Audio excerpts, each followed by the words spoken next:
Chapter 9. The Gorgon's Head. It was a heavy mass of building, that chateau of Monsieur the Marquis, with a large stone courtyard before it, and two stone sweeps of staircase meeting in a stone terrace before the principal door.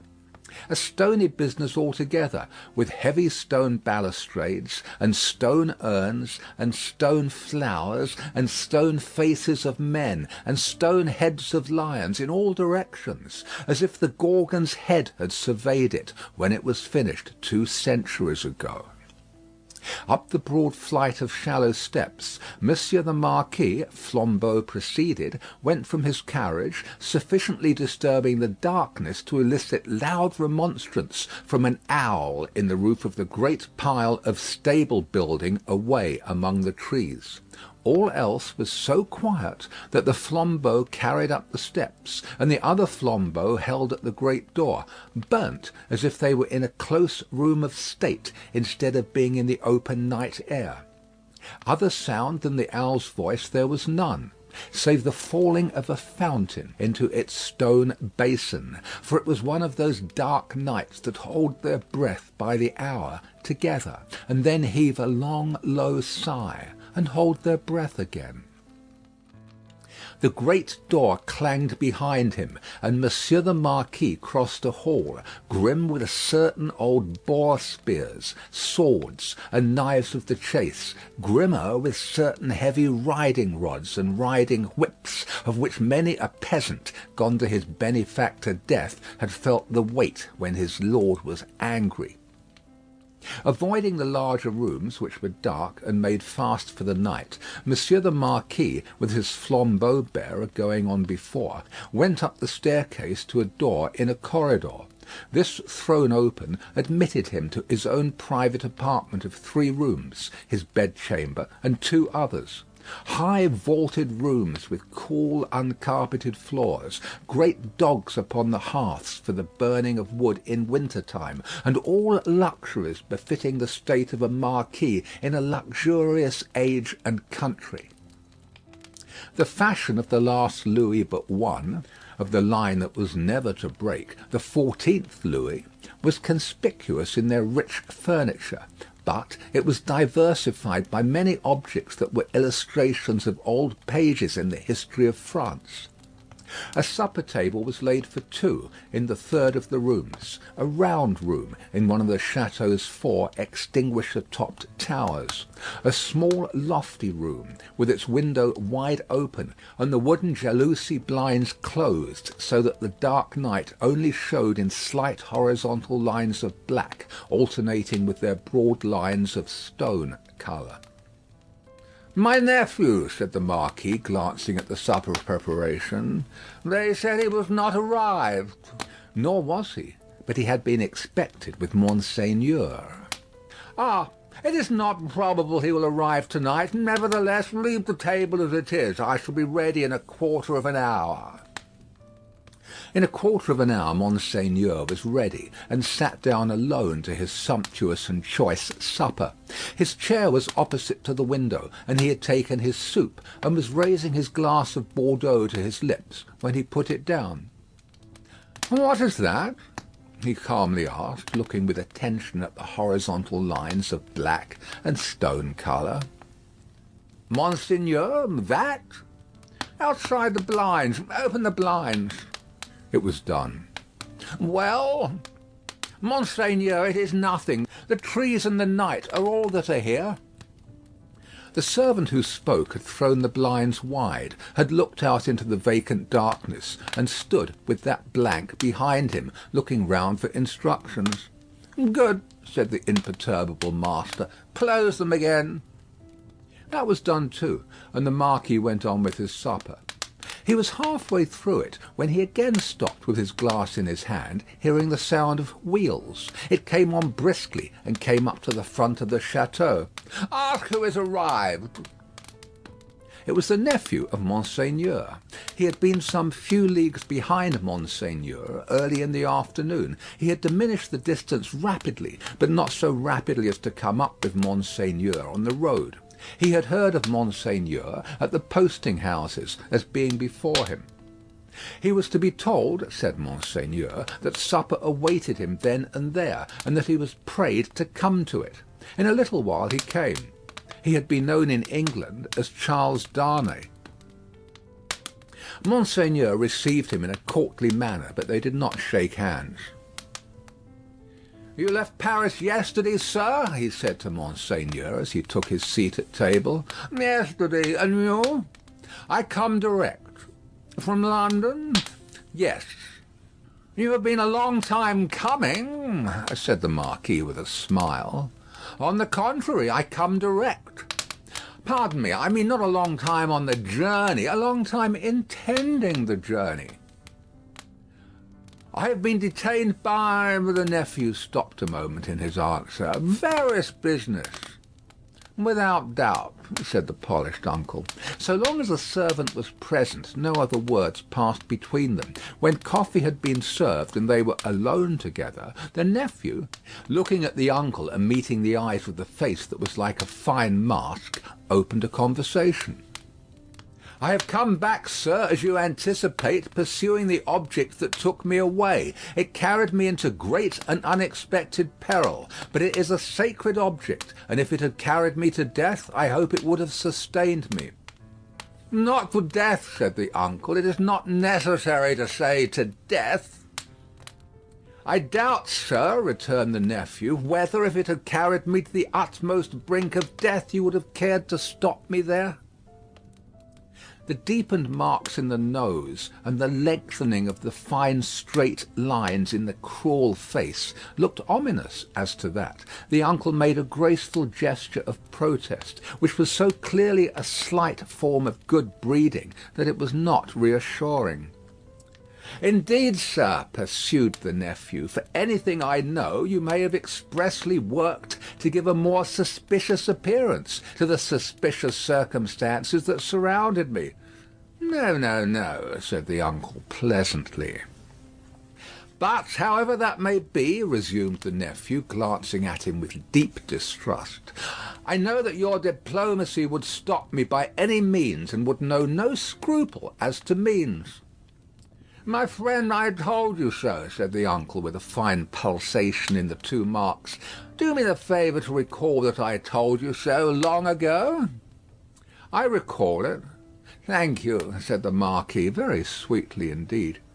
His tone lingered in the air, almost like the tone of a musical instrument. "In effect, sir," pursued the nephew, "I believe it to be at once your bad fortune and my good fortune that has kept me out of a prison in France here." "I do not quite understand," returned the uncle, sipping his coffee. "Dare I ask you to explain?" "I believe that if you were not in disgrace with the court, and had not been overshadowed by that cloud for years past, a letter de cachet would have sent me to some fortress indefinitely." "It is possible," said the uncle, with great calmness. "For the honour of the family, I could even resolve to incommode you to that extent. Pray excuse me." "I perceive that, happily for me, the reception of the day before yesterday was, as usual, a cold one," observed the nephew. "I would not say happily, my friend," returned the uncle, with refined politeness.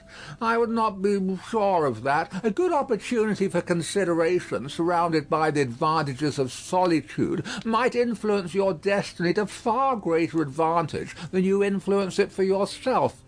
But it is useless to discuss the question. I am, as you say, at a disadvantage. These little instruments of correction, these gentle aids to the power and honour of families, these slight favours that might so incommode you, are only to be obtained now by interest and importunity. They are sought by so many, and they are granted comparatively to so few. It used not to be so, but France in all such things is changed for the worse.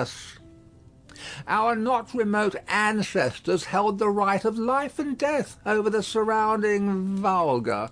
From this room many such dogs have been taken out to be hanged. In the next room, my bedroom, one fellow, to our knowledge, was poniarded on the spot for professing some insolent delicacy respecting his daughter. His daughter?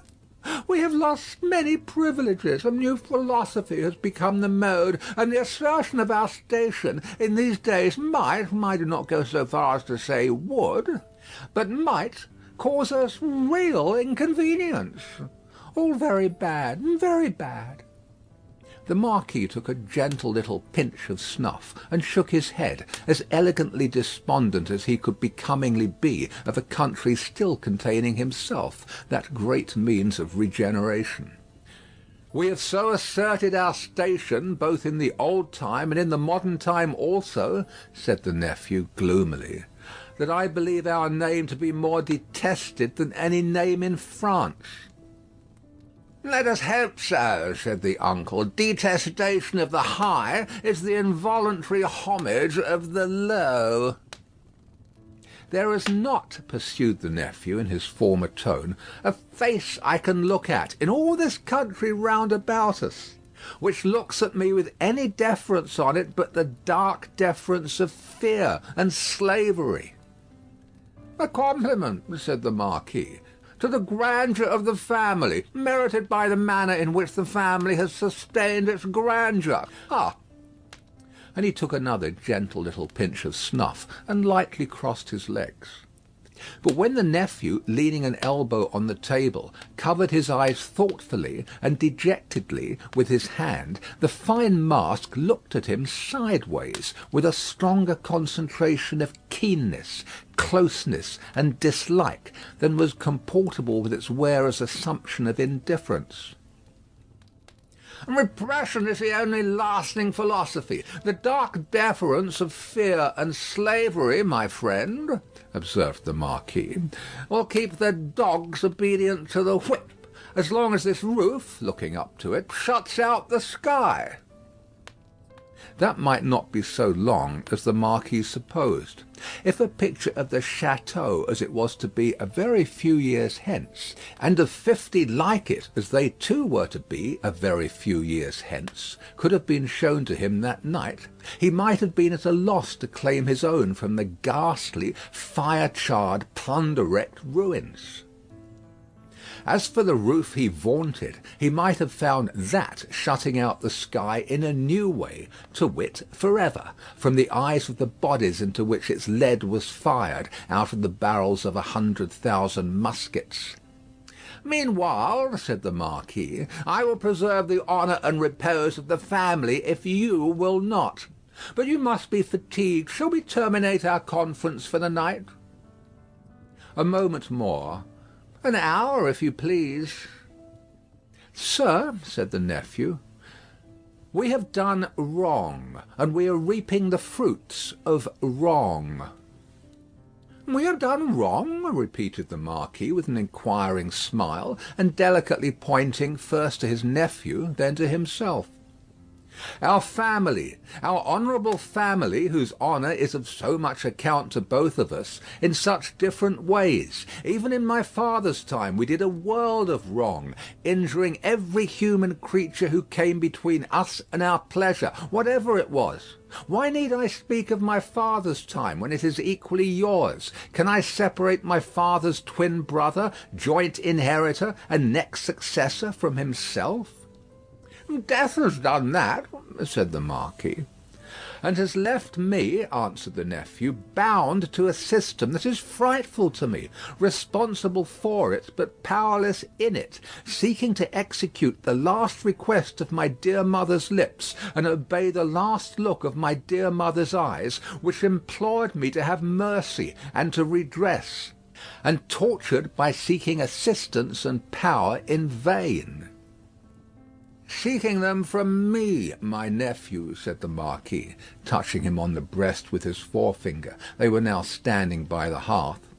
"You will for ever seek them in vain, be assured."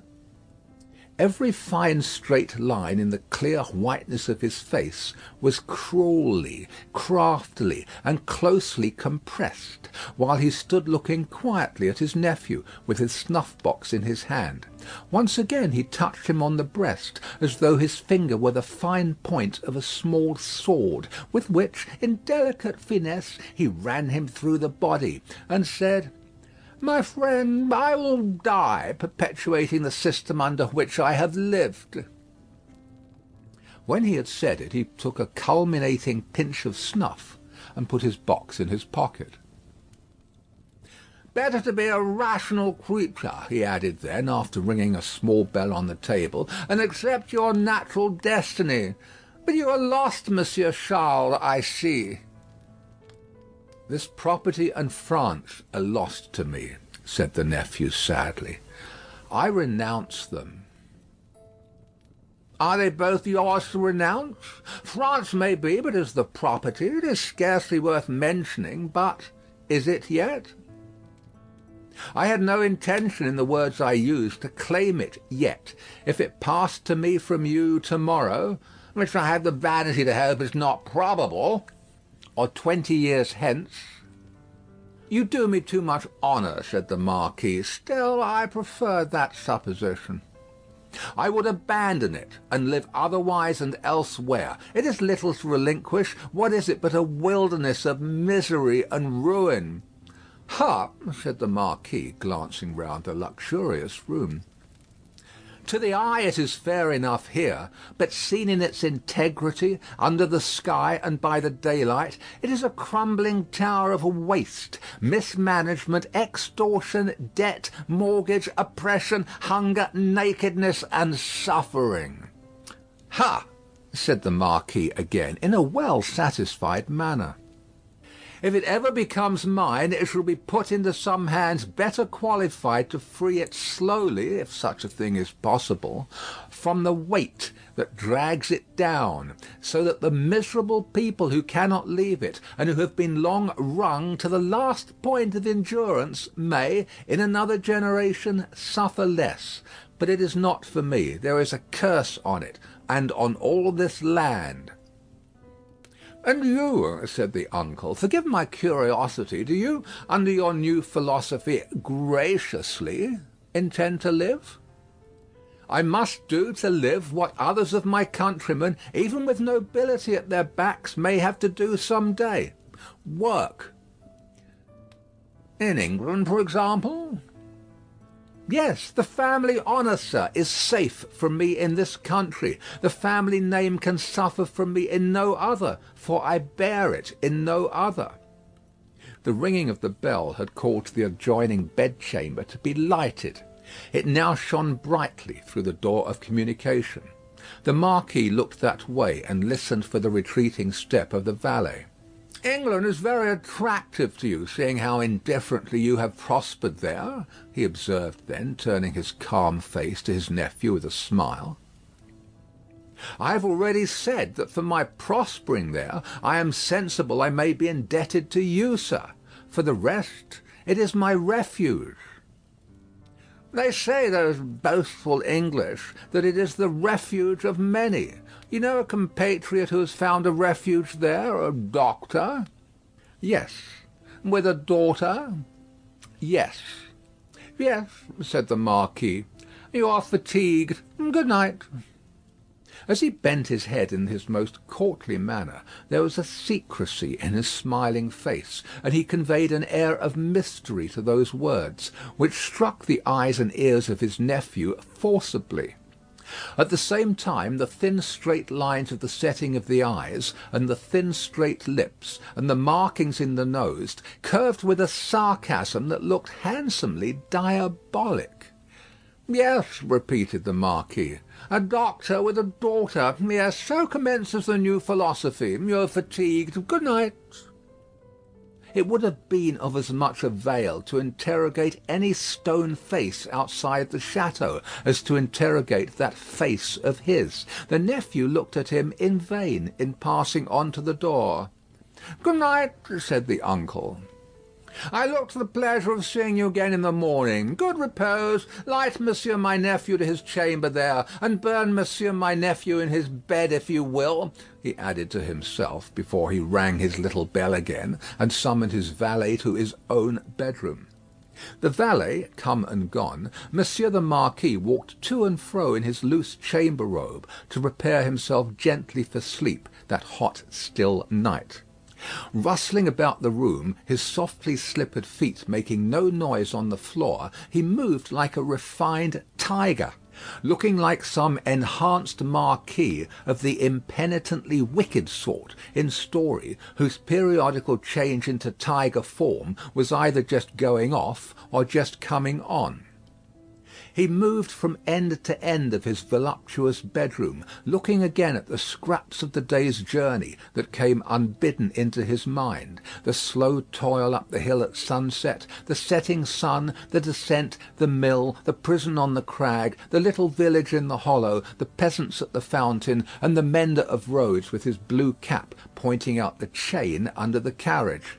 That fountain suggested the Paris fountain, the little bundle lying on the step, the woman bending over it, and the tall man with his arms up, crying, "Dead!" "I am cool now," said Monsieur the Marquis, "and may go to bed." So, leaving only one light burning on the large hearth, he let his thin gauze curtains fall around him, and heard the night break its silence with a long sigh as he composed himself to sleep. The stone faces on the outer walls stared blindly at the black night for 3 heavy hours. For 3 heavy hours the horses in the stables rattled at their racks. The dogs barked, and the owl made a noise with very little resemblance in it to the noise conventionally assigned to the owl by men poets. But it is the obstinate custom of such creatures hardly ever to say what is set down for them. For 3 heavy hours the stone faces of the château, lion and human, stared blindly at the night. Dead darkness lay on all the landscape. Dead darkness added its own hush to the hushing dust on all the roads. The burial place had got to the pass that its little heaps of poor grass were undistinguishable from one another. The figure on the cross might have come down, for anything that could be seen of it. In the village, taxers and taxed were fast asleep, dreaming perhaps of banquets as the starved usually do, and of ease and rest as the driven slave and the yoked ox may. Its lean inhabitants slept soundly and were fed and freed. The fountain in the village flowed unseen and unheard, and the fountain at the château dropped unseen and unheard, both melting away like the minutes that were falling from the spring of time through 3 dark hours. Then the grey water of both began to be ghostly in the light, and the eyes of the stone faces of the château were opened. Lighter and lighter, until at last the sun touched the tops of the still trees and poured its radiance over the hill.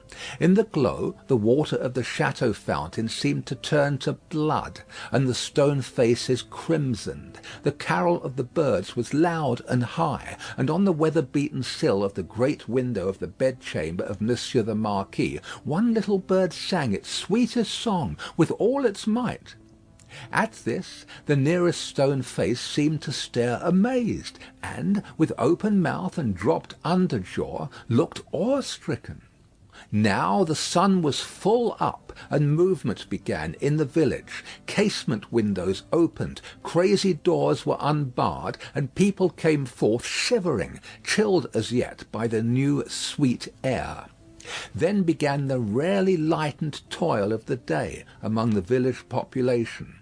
Some to the fountain, some to the fields. Men and women here to dig and delve, men and women there to see to the poor livestock, and lead the bony cows out to such pasture as could be found by the roadside. In the church and at the cross a kneeling figure or two. Attendant on the latter prayers, the led cow trying for a breakfast among the weeds at its foot. The château awoke later, as became its quality, but awoke gradually and surely. First, the lonely boar spears and knives of the chase had been reddened as of old; then had gleamed trenchant in the morning sunshine; now doors and windows were thrown open, horses in their stables looked round over their shoulders at the light and freshness pouring in at doorways, leaves sparkled and rustled at iron-grated windows, dogs pulled hard at their chains, and reared impatient to be loosed. All these trivial incidents belonged to the routine of life and the return of morning. Surely not so the ringing of the great bell of the château, nor the running up and down the stairs, nor the hurried figures on the terrace, nor the booting and tramping here and there and everywhere, nor the quick saddling of horses and riding away. What winds conveyed this hurry to the grizzled mender of roads, already at work on the hilltop beyond the village, with his day's dinner, not much to carry, lying in a bundle that it was worth no crow's while to peck at, on a heap of stones? Had the birds, carrying some grains of it to a distance, dropped one over him as they sow chance seeds? Whether or no, the mender of roads ran on the sultry morning as if for his life, down the hill, knee-high in dust, and never stopped till he got to the fountain. All the people of the village were at the fountain, standing about in their depressed manner and whispering low, but showing no other emotions than grim curiosity and surprise. The led cows, hastily brought in and tethered to anything that would hold them, were looking stupidly on, or lying down chewing the cud of nothing particularly repaying their trouble, which they had picked up in their interrupted saunter. Some of the people of the château, and some of those of the posting house, and all of the taxing authorities were armed more or less, and were crowded on the other side of the little street in a purposeless way that was highly fraught with nothing. Already the mender of roads had penetrated into the midst of a group of 50 particular friends, and was smiting himself in the breast with his blue cap. What did all this portend? And what portended the swift hoisting up of Monsieur Gabelle behind a servant on horseback, and the conveying away of the said Gabelle, double laden though the horse was, at a gallop, like a new version of the German ballad of Leonora? It portended that there was one stone face too many up at the château. The Gorgon had surveyed the building again in the night, and had added the one stone face wanting, the stone face for which it had waited through about 200 years. It lay back on the pillow of Monsieur the Marquis. It was like a fine mask, suddenly startled, made angry, and petrified. Driven home into the heart of the stone figure attached to it was a knife. Round its hilt was a frill of paper, on which was scrawled, "Drive him fast to his tomb. This from Jacques." End of Book 2, Chapter 9. Chapter 10. Two Promises. More months to the number of 12 had come and gone, and Mr. Charles Darnay was established in England as a higher teacher of the French language, who was conversant with French literature. In this age he would have been a professor; in that age he was a tutor. He read with young men who could find any leisure and interest for the study of a living tongue spoken all over the world, and he cultivated a taste for its stores of knowledge and fancy. He could write of them, besides, in sound English, and render them into sound English. Such masters were not at that time easily found. Princes that had been, and kings that were to be, were not yet of the teacher class, and no ruined nobility had dropped out of Tellson's ledgers to turn cooks and carpenters. As a tutor, whose attainments made the student's way unusually pleasant and profitable, and as an elegant translator who brought something to his work besides mere dictionary knowledge, young Mr. Darnay soon became known and encouraged. He was well acquainted, moreover, with the circumstances of his country, and those were of ever-growing interest. So, with great perseverance and untiring industry, he prospered. In London he had expected neither to walk on pavements of gold nor to lie on beds of roses. If he had had any such exalted expectation he would not have prospered. He had expected labour, and he found it, and he did it, and made the best of it. In this his prosperity consisted. A certain portion of his time was passed at Cambridge, where he read with undergraduates as a sort of tolerated smuggler who drove a contraband trade in European languages, instead of conveying Greek and Latin through the custom house. The rest of his time he passed in London. Now, from the days when it was always summer in Eden to these days when it is mostly winter in fallen latitudes, the world of a man has invariably gone one way, Charles Darnay's way, the way of the love of a woman. He had loved Lucie Manette from the hour of his danger. He had never heard a sound so sweet and dear as the sound of her compassionate voice. He had never seen a face so tenderly beautiful as hers when it was confronted with his own on the edge of the grave that had been dug for him. But he had not yet spoken to her on the subject. The assassination at the deserted château far away, beyond the heaving water and the long, long dusty roads, the solid stone château, which had itself become the mere mist of a dream, had been done a year, and he had never yet, by so much as a single spoken word, disclosed to her the state of his heart. That he had his reasons for this he knew full well. It was again a summer day when, lately arrived in London from his college occupation, he turned into the quiet corner in Soho, bent on seeking an opportunity of opening his mind to Dr. Manette. It was the close of the summer day, and he knew Lucie to be out with Miss Pross. He found the doctor reading in his armchair at a window. The energy which had at once supported him under his old sufferings and aggravated their sharpness had been gradually restored to him. He was now a very energetic man indeed, with great firmness of purpose, strength of resolution, and vigour of action. In his recovered energy he was sometimes a little fitful and sudden, as he had at first been in the exercise of his other recovered faculties, but this had never been frequently observable, and had grown more and more rare. He studied much, slept little, sustained a great deal of fatigue with ease, and was equably cheerful. To him now entered Charles Darnay, at sight of whom he laid aside his book and held out his hand. "Charles Darnay, I rejoice to see you. We have been counting on your return these 3 or 4 days past. Mr. Stryver and Sidney Carton were both here yesterday, and both made you out to be more than due."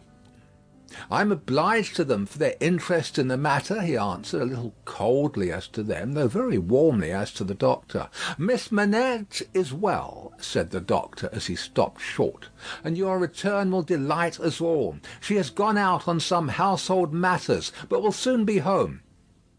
"Dr. Manette, I knew she was from home. I took the opportunity of her being from home to beg to speak to you." There was a blank silence. "Yes," said the doctor with evident constraint. "Bring your chair here and speak on."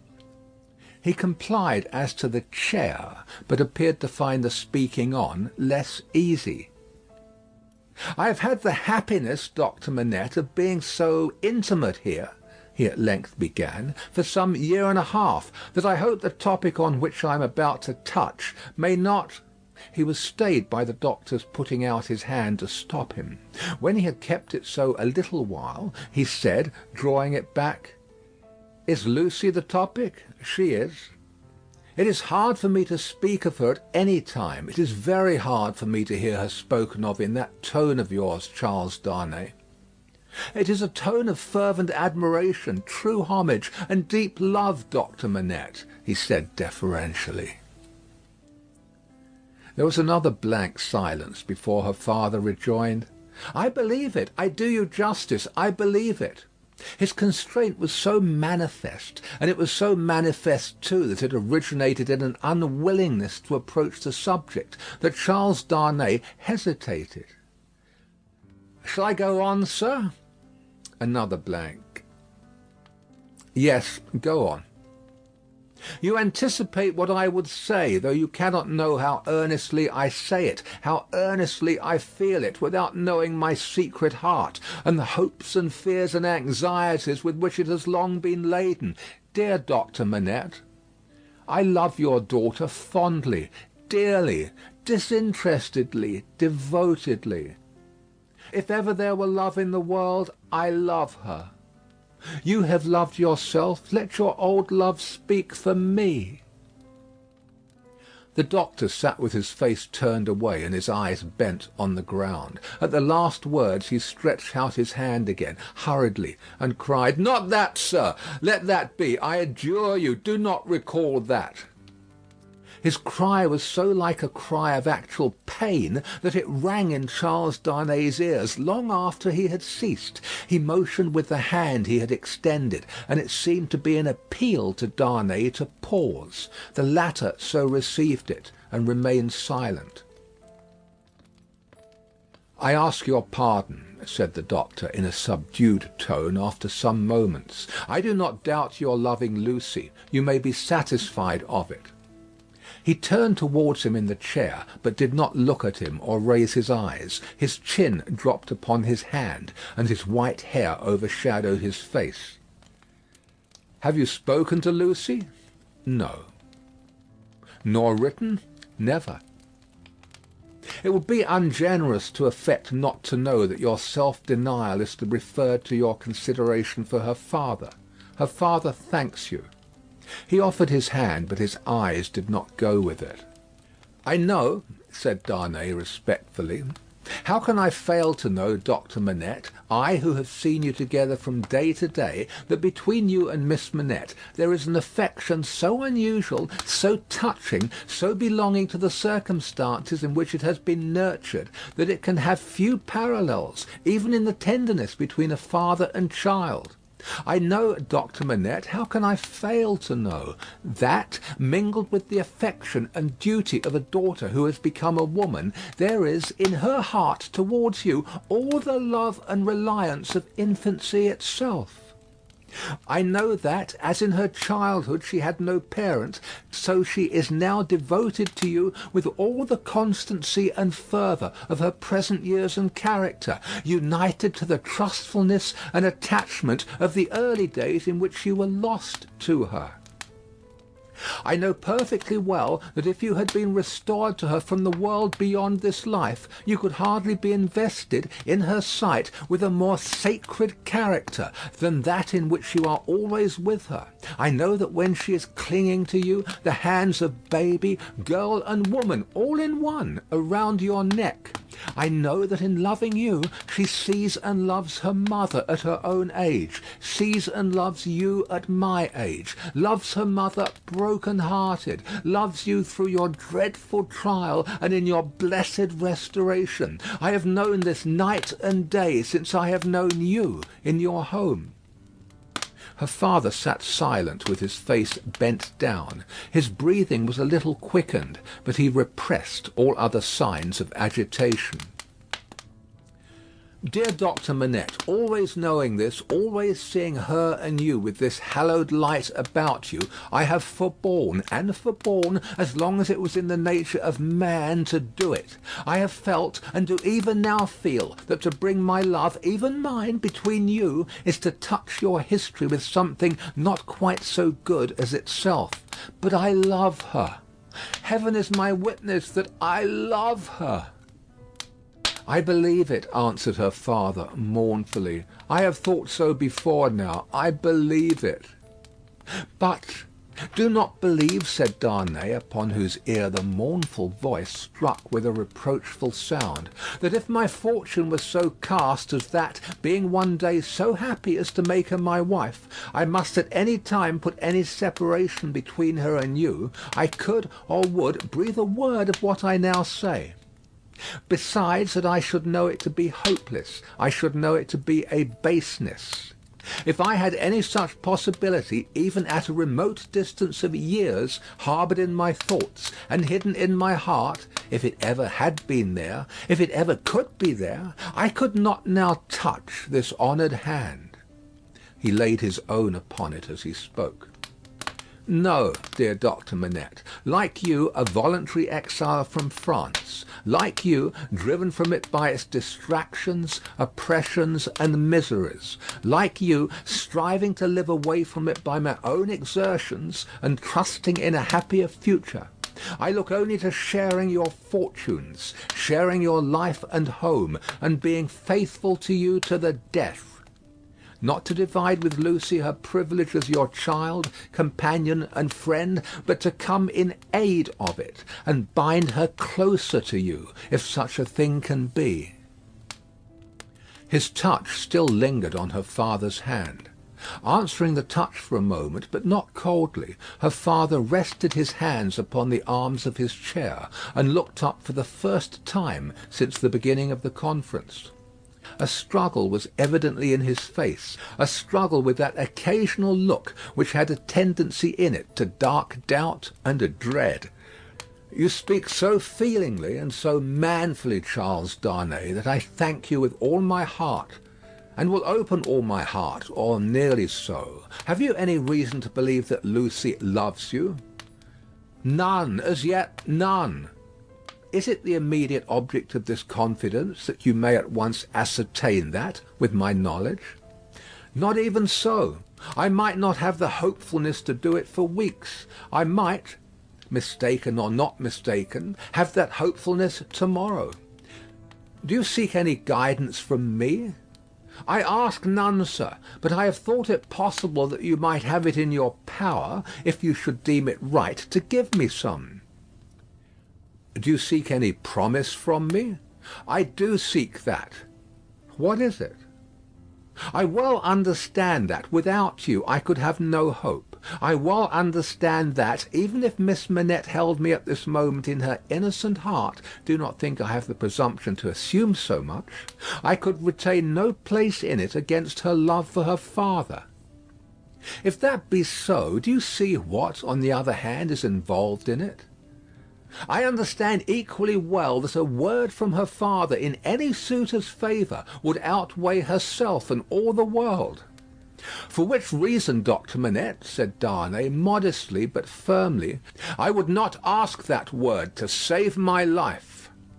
I am sure of it, Charles Darnay. Mysteries arise out of close love, as well as out of wide division. In the former case they are subtle and delicate and difficult to penetrate. My daughter Lucie is, in this one respect, such a mystery to me. I can make no guess as to the state of her heart.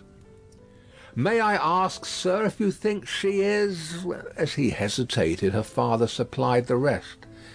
"Is sought by any other suitor?" "It is what I meant to say." Her father considered a little before he answered. "You have seen Mr. Carton here yourself. Mr. Stryver is here too occasionally. If it be at all, it can only be by one of these." "Or both," said Darnay. "I had not thought of both. I should not think either likely. You want a promise from me. Tell me what it is." "It is, that if Miss Manette should bring to you at any time, on her own part, such a confidence as I have ventured to lay before you, you will bear testimony to what I have said, and to your belief in it.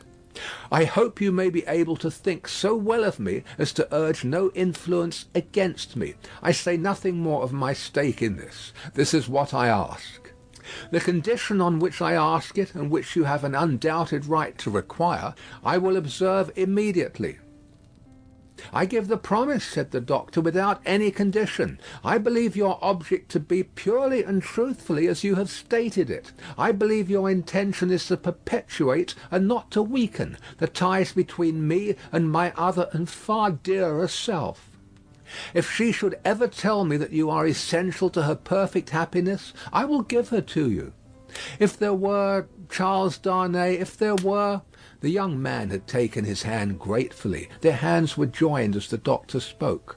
"Any fancies, any reasons, any apprehensions, anything whatsoever, new or old, against the man she really loved, the direct responsibility thereof not lying on his head, they should all be obliterated for her sake. She is everything to me, more to me than suffering, more to me than wrong, more to me—" Well, this is idle talk."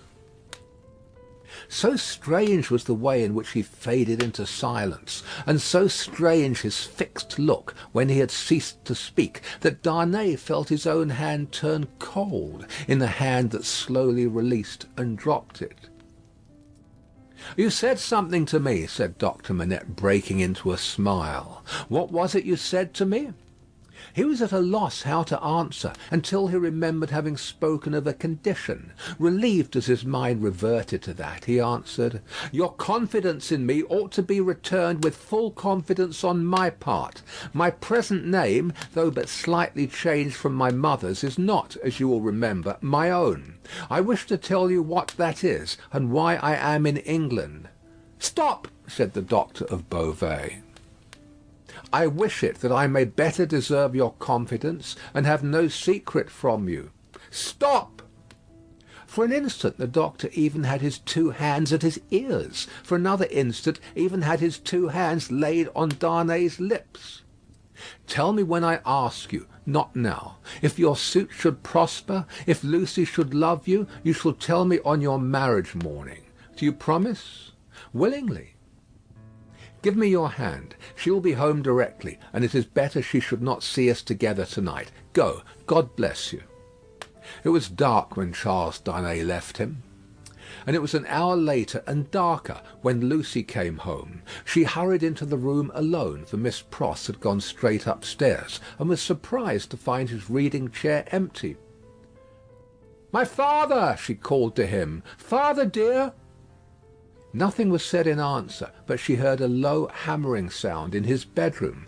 Passing lightly across the intermediate room, she looked in at his door, and came running back frightened, crying to herself, with her blood all chilled, "What shall I do? What shall I do?" Her uncertainty lasted but a moment. She hurried back and tapped at his door, and softly called to him. The noise ceased at the sound of her voice, and he presently came out to her, and they walked up and down together for a long time. She came down from her bed to look at him in his sleep that night. He slept heavily, and his tray of shoemaking tools and his old unfinished work were all as usual. End of Book 2, Chapter 10. Chapter 11. A Companion Picture.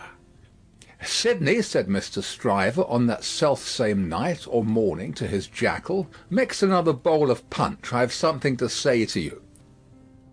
Sidney had been working double tides that night, and the night before, and the night before that, and a good many nights in succession, making a grand clearance among Mr. Stryver's papers before the setting in of the long vacation. The clearance was effected at last. The Stryver arrears were handsomely fetched up. Everything was got rid of until November should come, with its fogs atmospheric and fogs legal, and bring grist to the mill again. Sidney was none the livelier, and none the soberer for so much application. It had taken a deal of extra wet towelling to pull him through the night. A correspondingly extra quantity of wine had preceded the towelling, and he was in a very damaged condition, as he now pulled his turban off and threw it into the basin, in which he had steeped it at intervals for the last 6 hours. "Are you mixing that other bowl of punch?" said Stryver the portly, with his hands in his waistband, glancing round from the sofa where he lay on his back. "I am."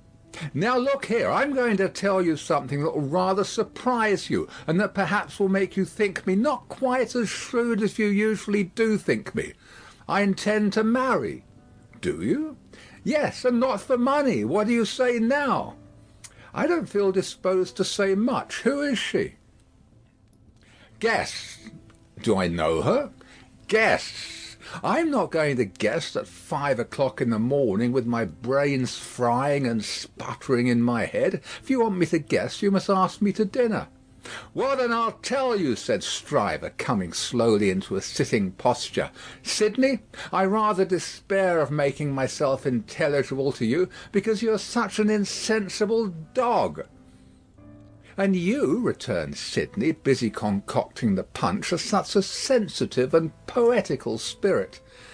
"Come," rejoined Stryver, laughing boastfully, "though I don't prefer any claim to being the soul of romance, for I hope I know better, still I am a tenderer sort of fellow than you." "You are a luckier, if you mean that." "I don't mean that. I mean I am a man of more—" "Say gallantry while you are about it," suggested Carton. "Well, I'll say gallantry. My meaning is that I am a man," said Stryver, inflating himself at his friend as he made the punch, "who cares more to be agreeable, who takes more pains to be agreeable, who knows better how to be agreeable in a woman's society than you do." "Go on," said Sidney Carton. "No, but before I go on," said Stryver, shaking his head in his bullying way, "I'll have this out with you. You've been at Dr. Manette's house as much as I have, or more than I have. Why, I have been ashamed of your moroseness there. Your manners have been of that silent and sullen and hangdog kind. That, upon my life and soul, I've been ashamed of you, Sidney." "It should be very beneficial to a man in your practice at the bar to be ashamed of anything," returned Sidney. "You ought to be much obliged to me." "You should not get off in that way," rejoined Stryver, shouldering the rejoinder at him. "No, Sidney, it is my duty to tell you, and I tell you to your face to do you good, that you are a devilish ill-conditioned fellow in that sort of society. You are a disagreeable fellow." Sidney drank a bumper of the punch he had made, and laughed. "Look at me," said Stryver, squaring himself. "I have less need to make myself agreeable than you have, being more independent in circumstances. Why do I do it?" "I never saw you do it yet," muttered Carton. "I do it because it's politic. I do it on principle, and look at me. I get on." "You don't get on with your account of your matrimonial intentions," answered Carton, with a careless air. "I wish you would keep to that. As to me, will you never understand that I am incorrigible?" He asked the question with some appearance of scorn. "You have no business to be incorrigible," was his friend's answer, delivered in no very soothing tone. "I have no business to be at all, that I know of," said Sidney Carton. "Who is the lady?" "Now, don't let my announcement of the name make you uncomfortable, Sidney," said Mr. Stryver, preparing him with ostentatious friendliness for the disclosure he was about to make, "because I know you don't mean half you say, and if you meant it all, it would be of no importance. I make this little preface because you once mentioned the young lady to me in slighting terms." "I did?" "Certainly, and in these chambers." Sidney Carton looked at his punch, and looked at his complacent friend, drank his punch, and looked at his complacent friend. "You made mention of the young lady as a golden-haired doll. The young lady is Miss Manette. If you had been a fellow of any sensitiveness or delicacy of feeling in that kind of way, Sidney, I might have been a little resentful of your employing such a designation. But you are not. You want that sense altogether. Therefore I am no more annoyed when I think of the expression than I should be annoyed by a man's opinion of a picture of mine, who had no eye for pictures, or of a piece of music of mine, who had no ear for music." Sidney Carton drank the punch at a great rate, drank it by bumpers, looking at his friend. "Now you know all about it, Sid," said Mr. Stryver. "I don't care about Fortune. She is a charming creature, and I have made up my mind to please myself. On the whole, I think I can afford to please myself. She will have in me a man already pretty well off, and a rapidly rising man, and a man of some distinction. It is a piece of good fortune for her, but she is worthy of good fortune. Are you astonished?" Carton, still drinking the punch, rejoined, "Why should I be astonished?" "You approve?" Carton, still drinking the punch, rejoined, "Why should I not approve?" "Well," said his friend Stryver, "you take it more easily than I fancied you would, and you are less mercenary on my behalf than I thought you would be. though, to be sure, you know well enough by this time that your ancient chum is a man of a pretty strong will. Yes, Sidney, I have had enough of this style of life, with no other as a change from it. I feel that it is a pleasant thing for a man to have a home when he feels inclined to go to it. When he doesn't, he can stay away, and I feel that Miss Manette will tell well in any station, and will always do me credit. So I have made up my mind, and now, Sidney, old boy, I want to say a word to you about your prospects. You are in a bad way, you know. You really are in a bad way. You don't know the value of money. You live hard. You'll knock up one of these days and be ill and poor. You really ought to think about a nurse." The prosperous patronage with which he said it made him look twice as big as he was, and 4 times as offensive. "Now, let me recommend you," pursued Stryver, "to look it in the face. I have looked it in the face in my different way. Look it in the face, you, in your different way. Marry. Provide somebody to take care of you. Never mind your having no enjoyment of women's society, nor understanding of it, nor tact for it. Find out somebody. Find out some respectable woman with a little property, somebody in the landlady way or lodging-letting way, and marry her against a rainy day. That's the kind of thing for you. Now think of it, Sidney." "I'll think of it," said Sidney. End of Book 2, Chapter 11. Chapter 12. The Fellow of Delicacy. Mr. Stryver, having made up his mind to that magnanimous bestowal of good fortune on the doctor's daughter, resolved to make her happiness known to her before he left town for the long vacation. After some mental debating of the point, he came to the conclusion that it would be as well to get all the preliminaries done with, and they could then arrange at their leisure whether he should give her his hand a week or 2 before Michaelmas term, or in the little Christmas vacation between it and Hilary. As to the strength of his case, he had not a doubt about it, but clearly saw his way to the verdict. Argued with the jury on substantial worldly grounds, the only grounds ever worth taking into account, it was a plain case, and had not a weak spot in it. He called himself for the plaintiff. There was no getting over his evidence. The counsel for the defendant threw up his brief, and the jury did not even turn to consider.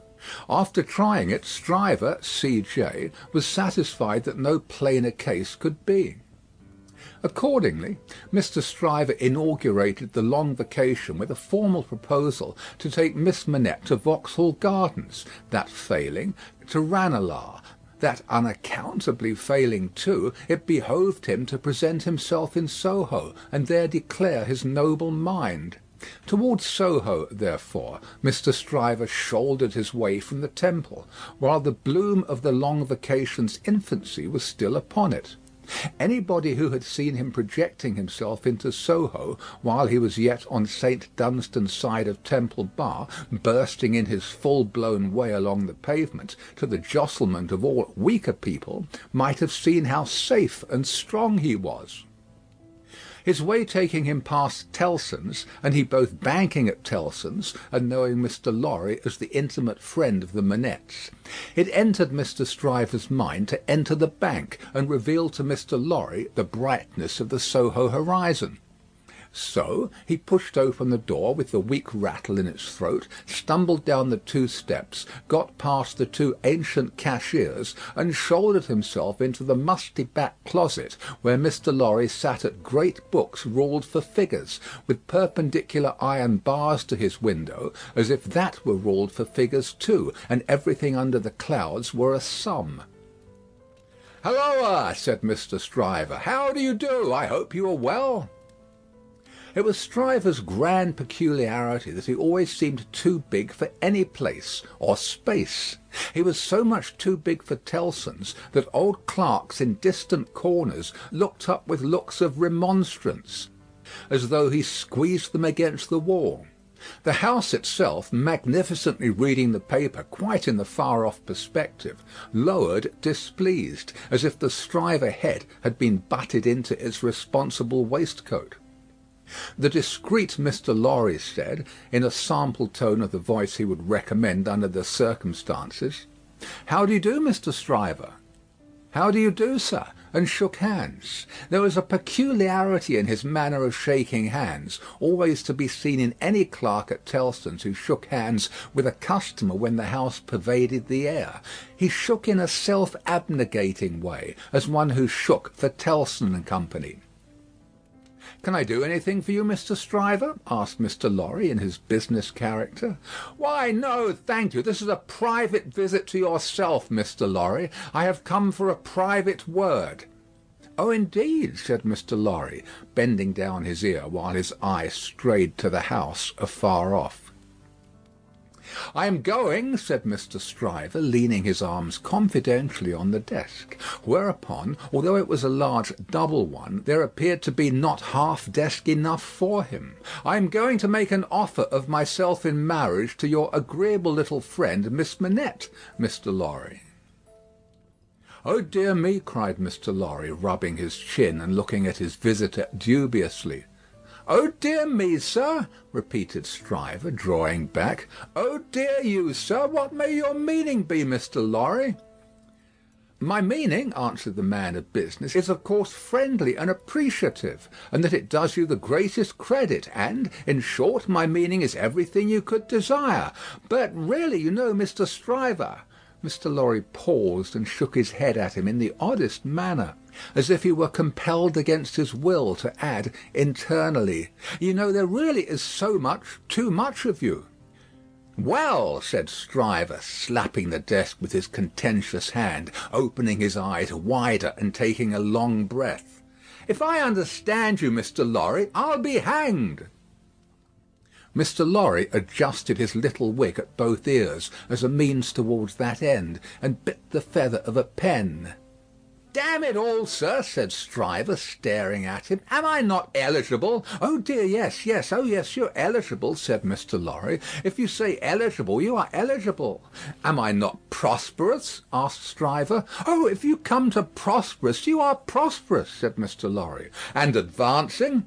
"If you come to advancing, you know," said Mr. Lorry, delighted to be able to make another admission, "nobody can doubt that." "Then what on earth is your meaning, Mr. Lorry?" demanded Stryver, perceptibly crestfallen. "Well, were you going there now?" asked Mr. Lorry. "Straight," said Stryver, with a plump of his fist on the desk. "Then I think I wouldn't if I was you." "Why?" said Stryver. "Now, I'll put you in a corner," forensically shaking a forefinger at him. "You are a man of business, and bound to have a reason. State your reason. Why wouldn't you go?" "Because," said Mr. Lorry, "I wouldn't go on such an object without having some cause to believe that I should succeed." "Damn me!" cried Stryver. "But this beats everything." Mr. Lorry glanced at the distant house and glanced at the angry Stryver.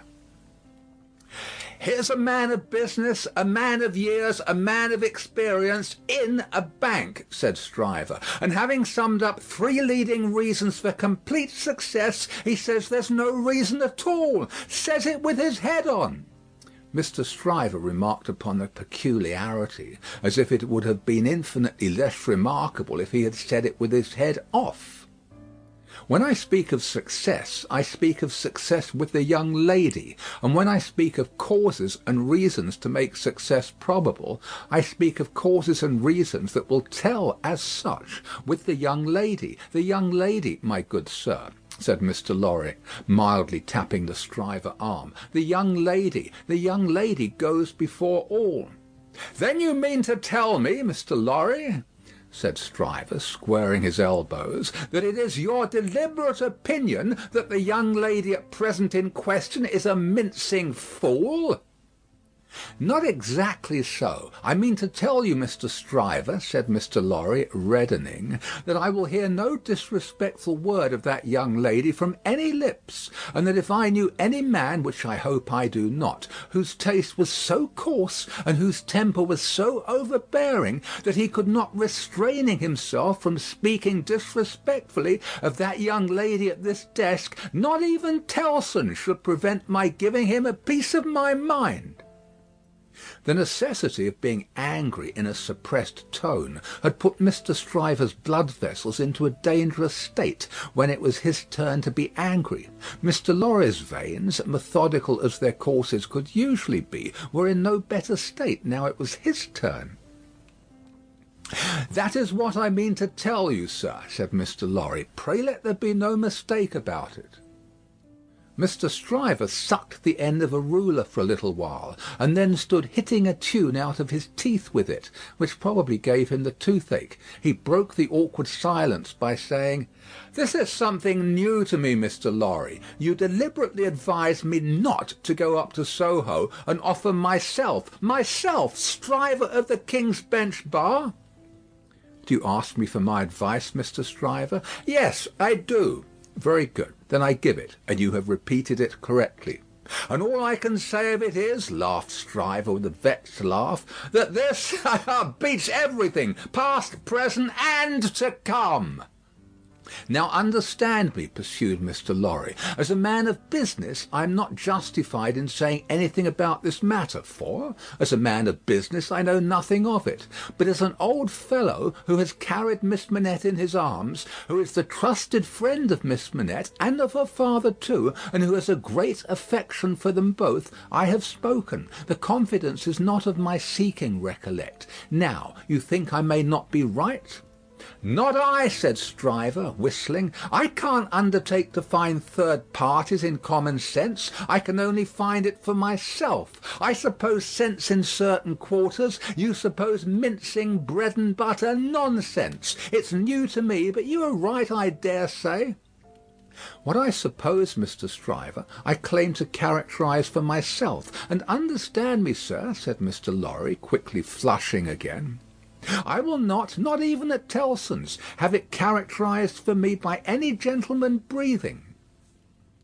"There, I beg your pardon," said Stryver. "Granted. Thank you. Well, Mr. Stryver, I was about to say, it might be painful to you to find yourself mistaken. It might be painful to Dr. Manette to have the task of being explicit with you. It might be very painful to Miss Manette to have the task of being explicit with you. You know the terms upon which I have the honour and happiness to stand with the family. If you please, committing you in no way, representing you in no way, I will undertake to correct my advice by the exercise of a little new observation and judgment, expressly brought to bear upon it. If you should then be dissatisfied with it, you can but test its soundness for yourself. If, on the other hand, you should be satisfied with it, and it should be what it now is, it may spare all sides what is best spared. What do you say?" "How long would you keep me in town?" "Oh, it's only a question of a few hours. I could go to Soho in the evening and come to your chambers afterwards." "Then I say yes," said Stryver. "I won't go up there now. I'm not so hot upon it as that comes to. I say yes, and I shall expect you to look in to-night. Good morning." Then Mr. Stryver turned and burst out of the bank, causing such a concussion of air on his passage through that to stand up against it bowing behind the two counters required the utmost remaining strength of the two ancient clerks. Those venerable and feeble persons were always seen by the public in the act of bowing, and were popularly believed, when they had bowed a customer out, still to keep on bowing in the empty office until they bowed another customer in. The barrister was keen enough to divine that the banker would not have gone so far in his expression of opinion on any less solid ground than moral certainty. Unprepared as he was for the large pill he had to swallow, he got it down. "And now," said Mr. Stryver, shaking his forensic forefinger at the Temple in general, when it was down, "my way out of this is to put you all in the wrong." It was a bit of the art of an Old Bailey tactician, in which he found great relief.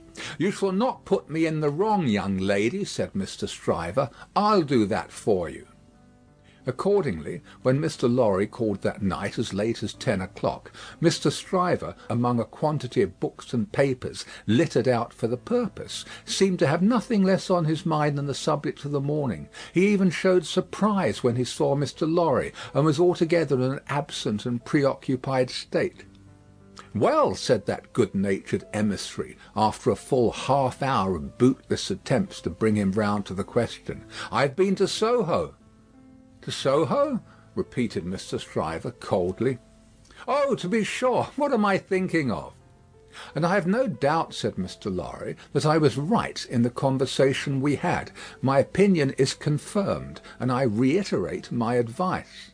"I assure you," returned Mr. Stryver, in the friendliest way, "that I am sorry for it on your account, and sorry for it on the poor father's account. I know this must always be a sore subject with the family.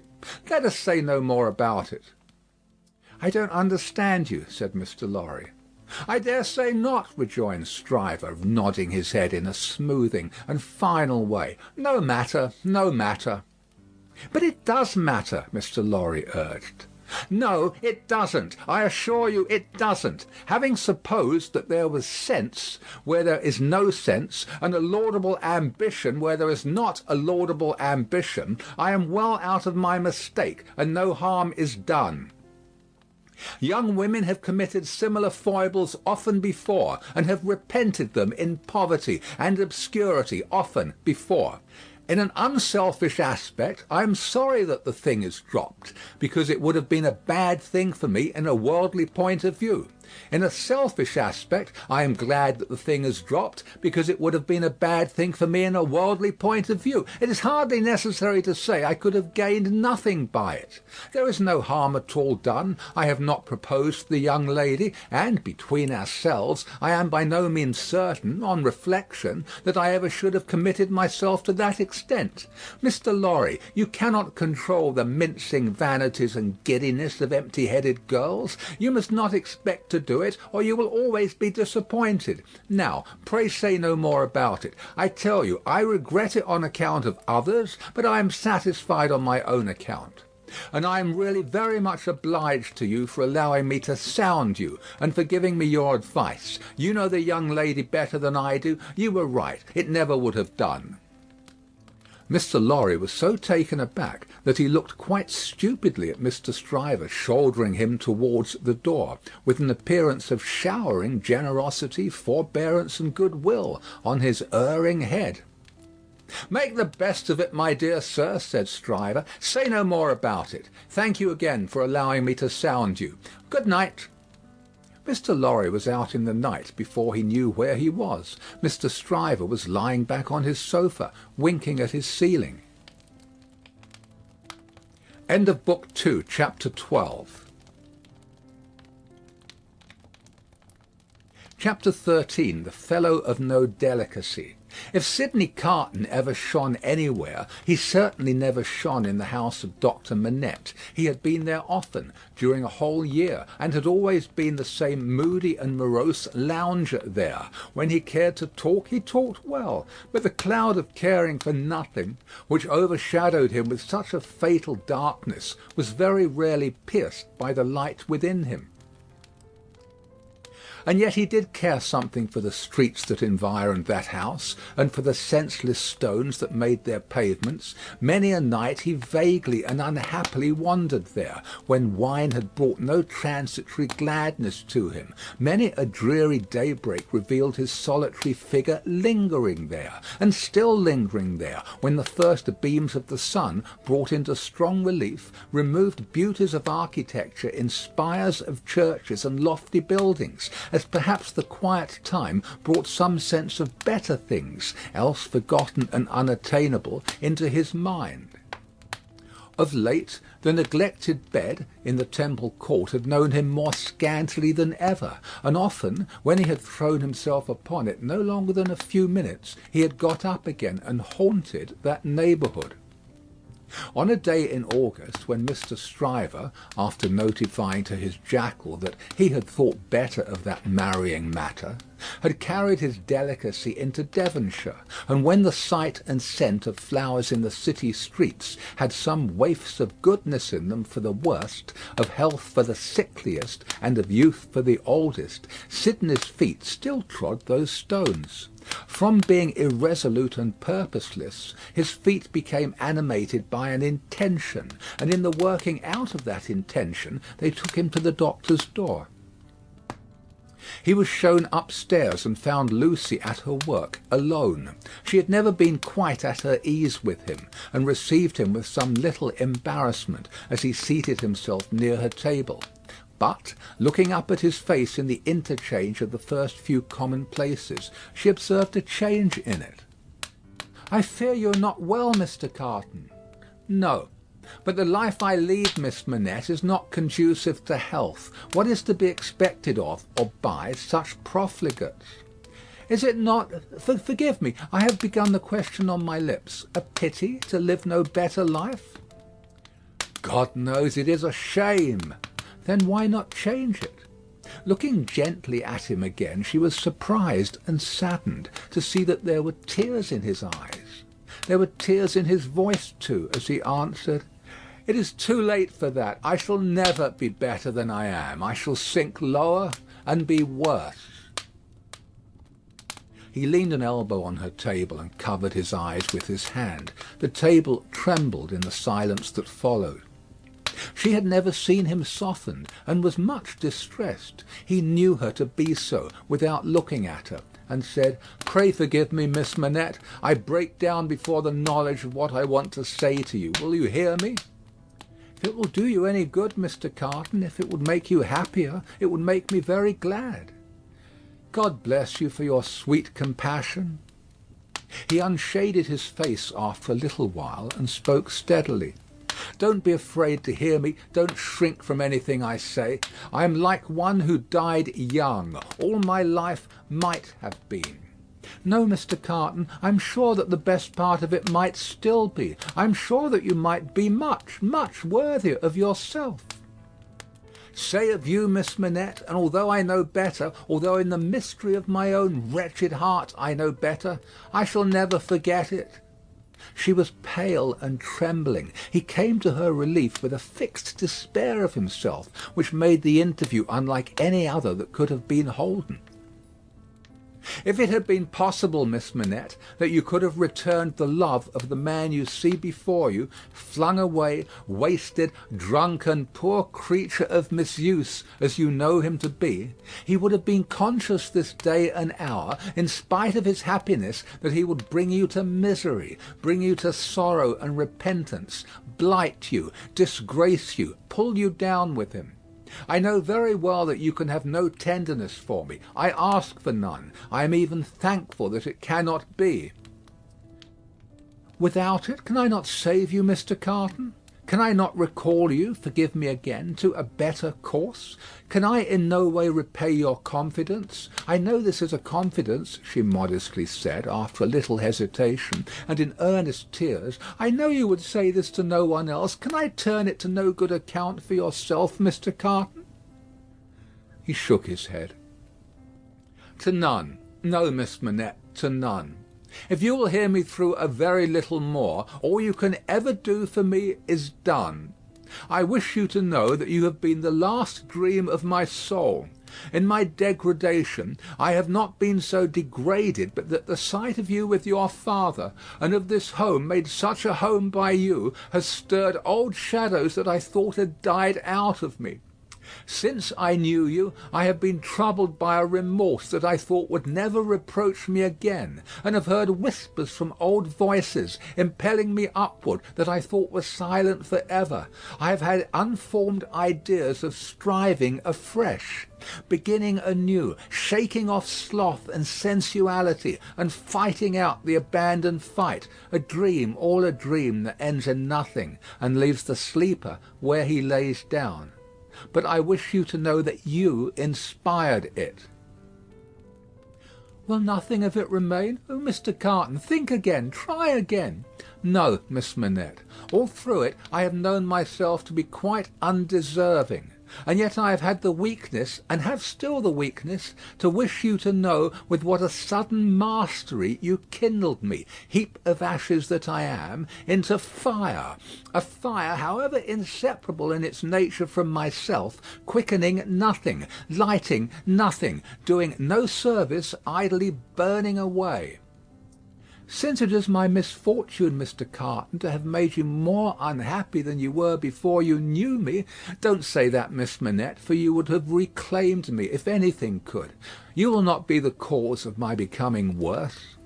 Since the state of your mind that you describe is, at all events, attributable to some influence of mine, this is what I mean, if I can make it plain. Can I use no influence to serve you? Have I no power for good with you at all? The utmost good that I am capable of now, Miss Manette, I have come here to realize. Let me carry through the rest of my misdirected life the remembrance that I opened my heart to you, last of all the world, and that there was something left in me at this time which you could deplore and pity, which I entreated you to believe again and again most fervently with all my heart was capable of better things, Mr. Carton.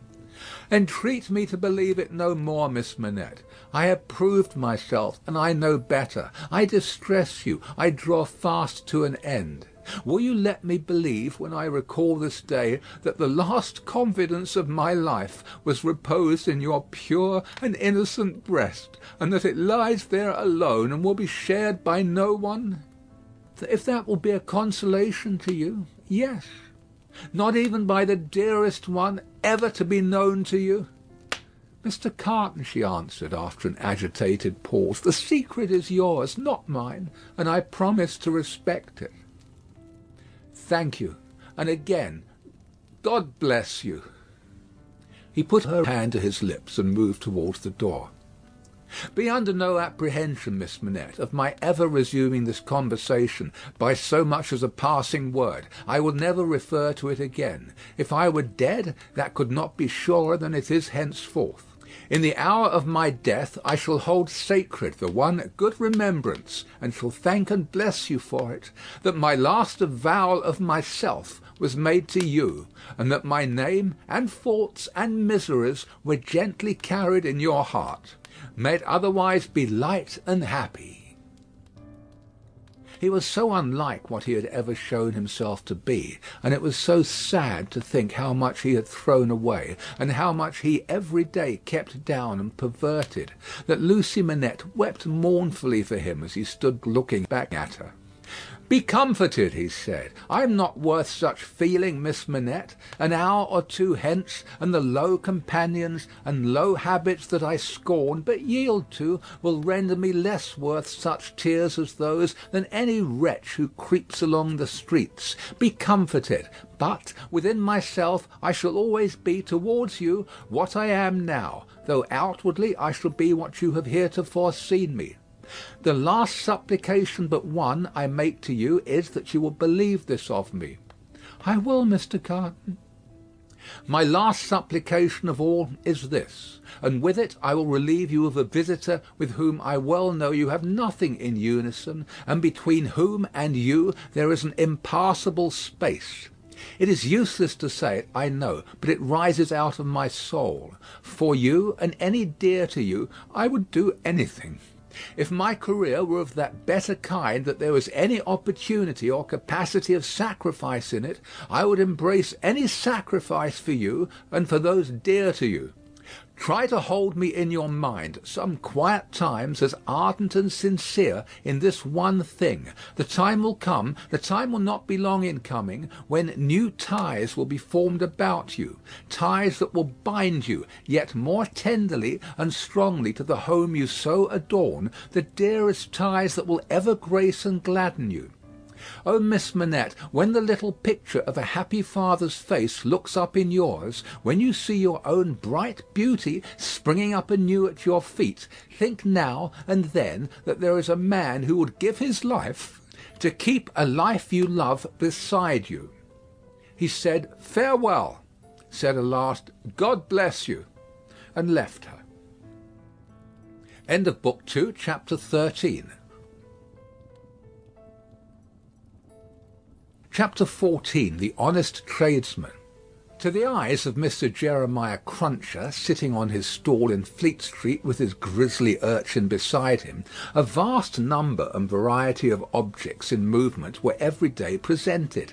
Who could sit upon anything in Fleet Street during the busy hours of the day and not be dazed and deafened by two immense processions, one ever tending westward with the sun, the other ever tending eastward from the sun, both ever tending to the plains beyond the range of red and purple where the sun goes down? With his straw in his mouth, Mr. Cruncher sat watching the two streams, like the heathen rustic who has for several centuries been on duty watching one stream, saving that Jerry had no expectation of their ever running dry. Nor would it have been an expectation of a hopeful kind, since a small part of his income was derived from the pilotage of timid women, mostly of a full habit and past the middle term of life, from Tellson's side of the tides to the opposite shore. Brief as such companionship was in every separate instance, Mr. Cruncher never failed to become so interested in the lady as to express a strong desire to have the honour of drinking her very good health. And it was from the gifts bestowed upon him towards the execution of this benevolent purpose that he recruited his finances, as just now observed. Time was when a poet sat upon a stall in a public place and mused in the sight of men. Mr. Cruncher, sitting on a stall in a public place, but not being a poet, mused as little as possible and looked about him. It fell out that he was thus engaged in a season when crowds were few, and belated women few, and when his affairs in general were so unprosperous as to awaken a strong suspicion in his breast that Mrs. Cruncher must have been flopping in some pointed manner, when an unusual concourse pouring down Fleet Street westward attracted his attention. Looking that way, Mr. Cruncher made out that some kind of funeral was coming along, and that there was popular objection to this funeral, which engendered uproar. "Young Jerry," said Mr. Cruncher, turning to his offspring, "it's a burying." "Hurrah, father!" cried young Jerry.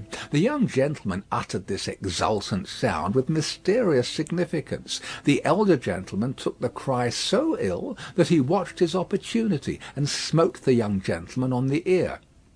"What do you mean? What are you hoo-roaring at?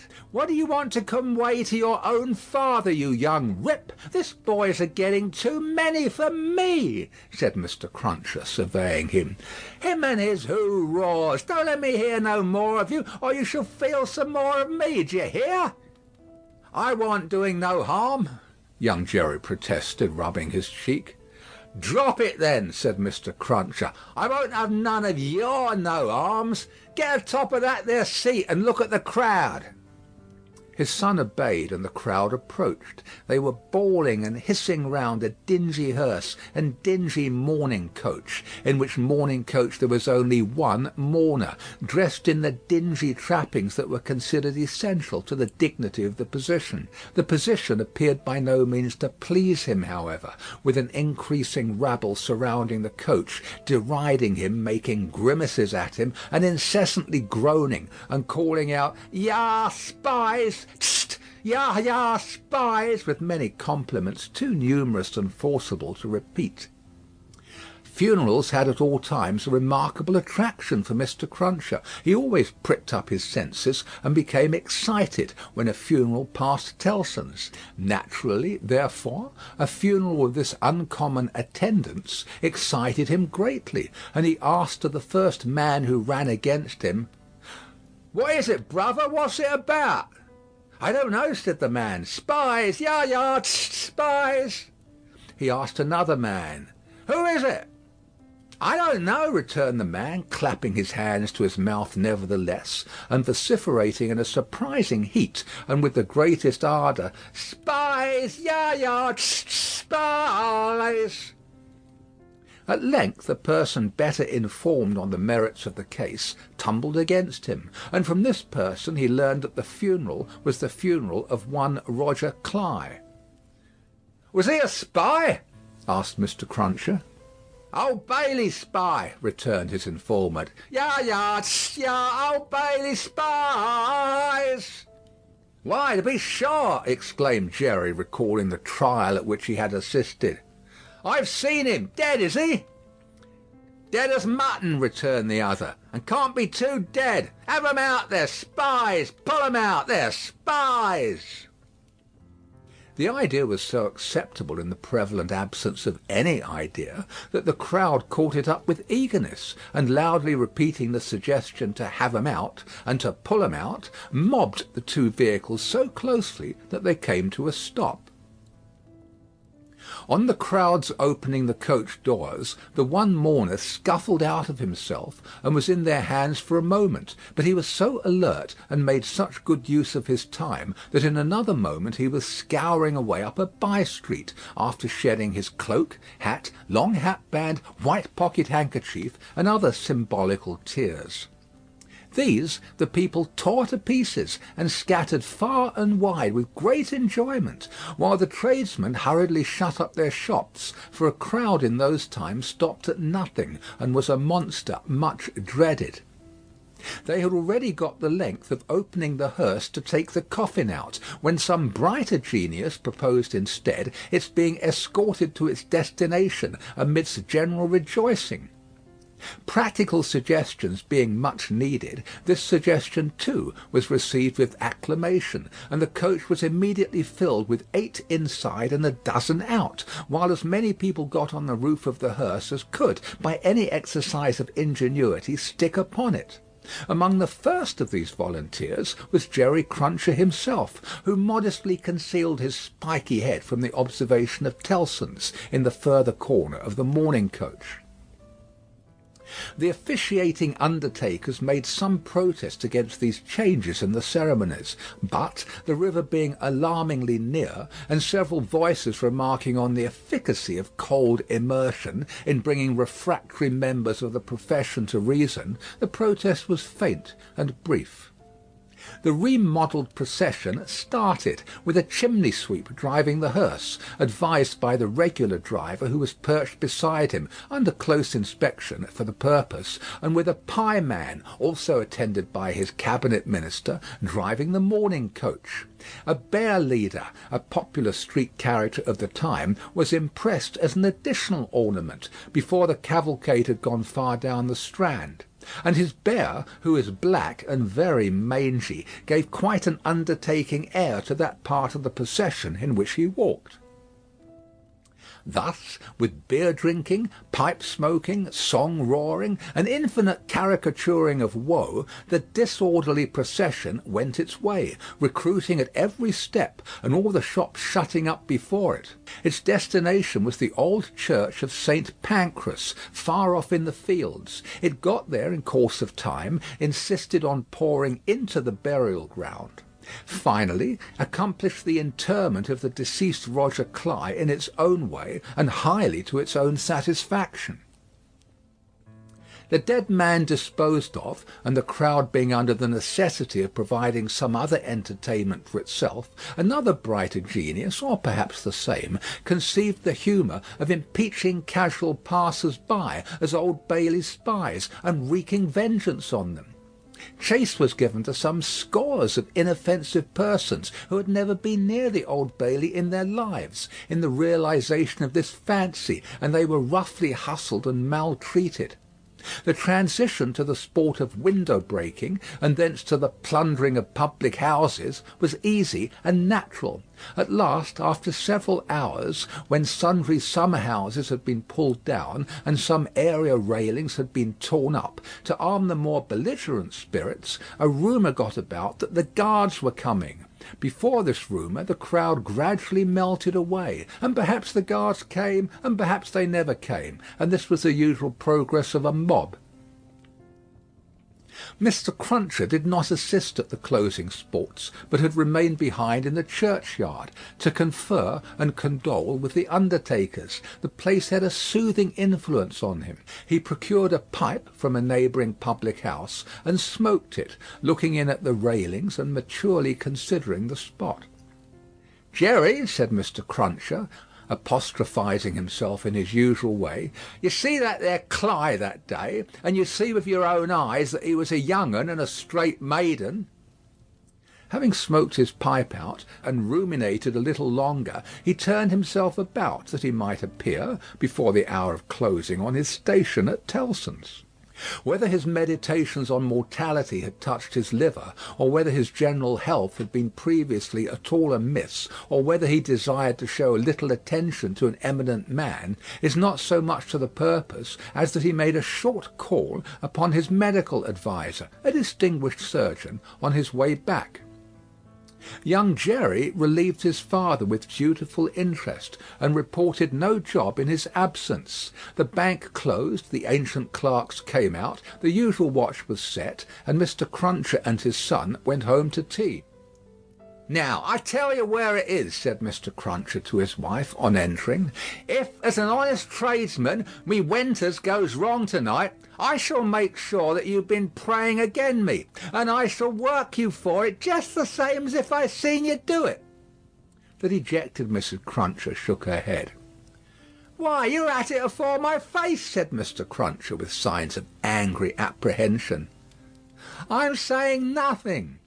"Well, then, don't meditate nothing. You might as well flop as meditate. You may as well go again me one way as another. Drop it altogether." "Yes, Jerry." "Yes, Jerry," repeated Mr. Cruncher, sitting down to tea. "Ah, it is yes, Jerry. That's about it. You may say yes, Jerry." Mr. Cruncher had no particular meaning in these sulky corroborations, but made use of them, as people not unfrequently do, to express general ironical dissatisfaction. "You and your yes, Jerry," said Mr. Cruncher, taking a bite out of his bread and butter, and seeming to help it down with a large invisible oyster out of his saucer. "Ah, I think so. I believe you." "You're going out to-night?" asked his decent wife, when he took another bite. "Yes, I am." "May I go with you, father?" asked his son, briskly. "No, you mayn't. I'm a-going, as your mother knows, a-fishing. That's where I'm going to, going a-fishing." "Your fishing rod get rather rusty, don't it, father?" "Never you mind." "Shall you bring any fish home, father?" "If I don't, you'll have short commons to-morrow," returned that gentleman, shaking his head. "That's questions enough for you. I ain't a-going out till you've been long a-bed."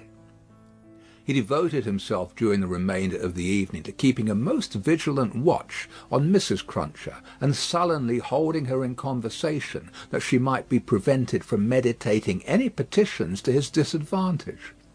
With this view, he urged his son to hold her in conversation also, and led the unfortunate woman a hard life by dwelling on any causes of complaint he could bring against her, rather than he would leave her for a moment to her own reflections. The devoutest person could have rendered no greater homage to the efficacy of an honest prayer than he did in this distrust of his wife. It was as if a professed unbeliever in ghosts should be frightened by a ghost story. "And mind you," said Mr. Cruncher, "no games to-morrow. If I, as an honest tradesman, succeed in providing a jint of meat or two, none of your not touching of it and sticking to bread. If I, as an honest tradesman, am able to provide a little beer, none of your declaring on water. When you go to Rome, do as Rome does. Rome will be an ugly customer to you if you don't. I'm your Rome, you know." Then he began grumbling again.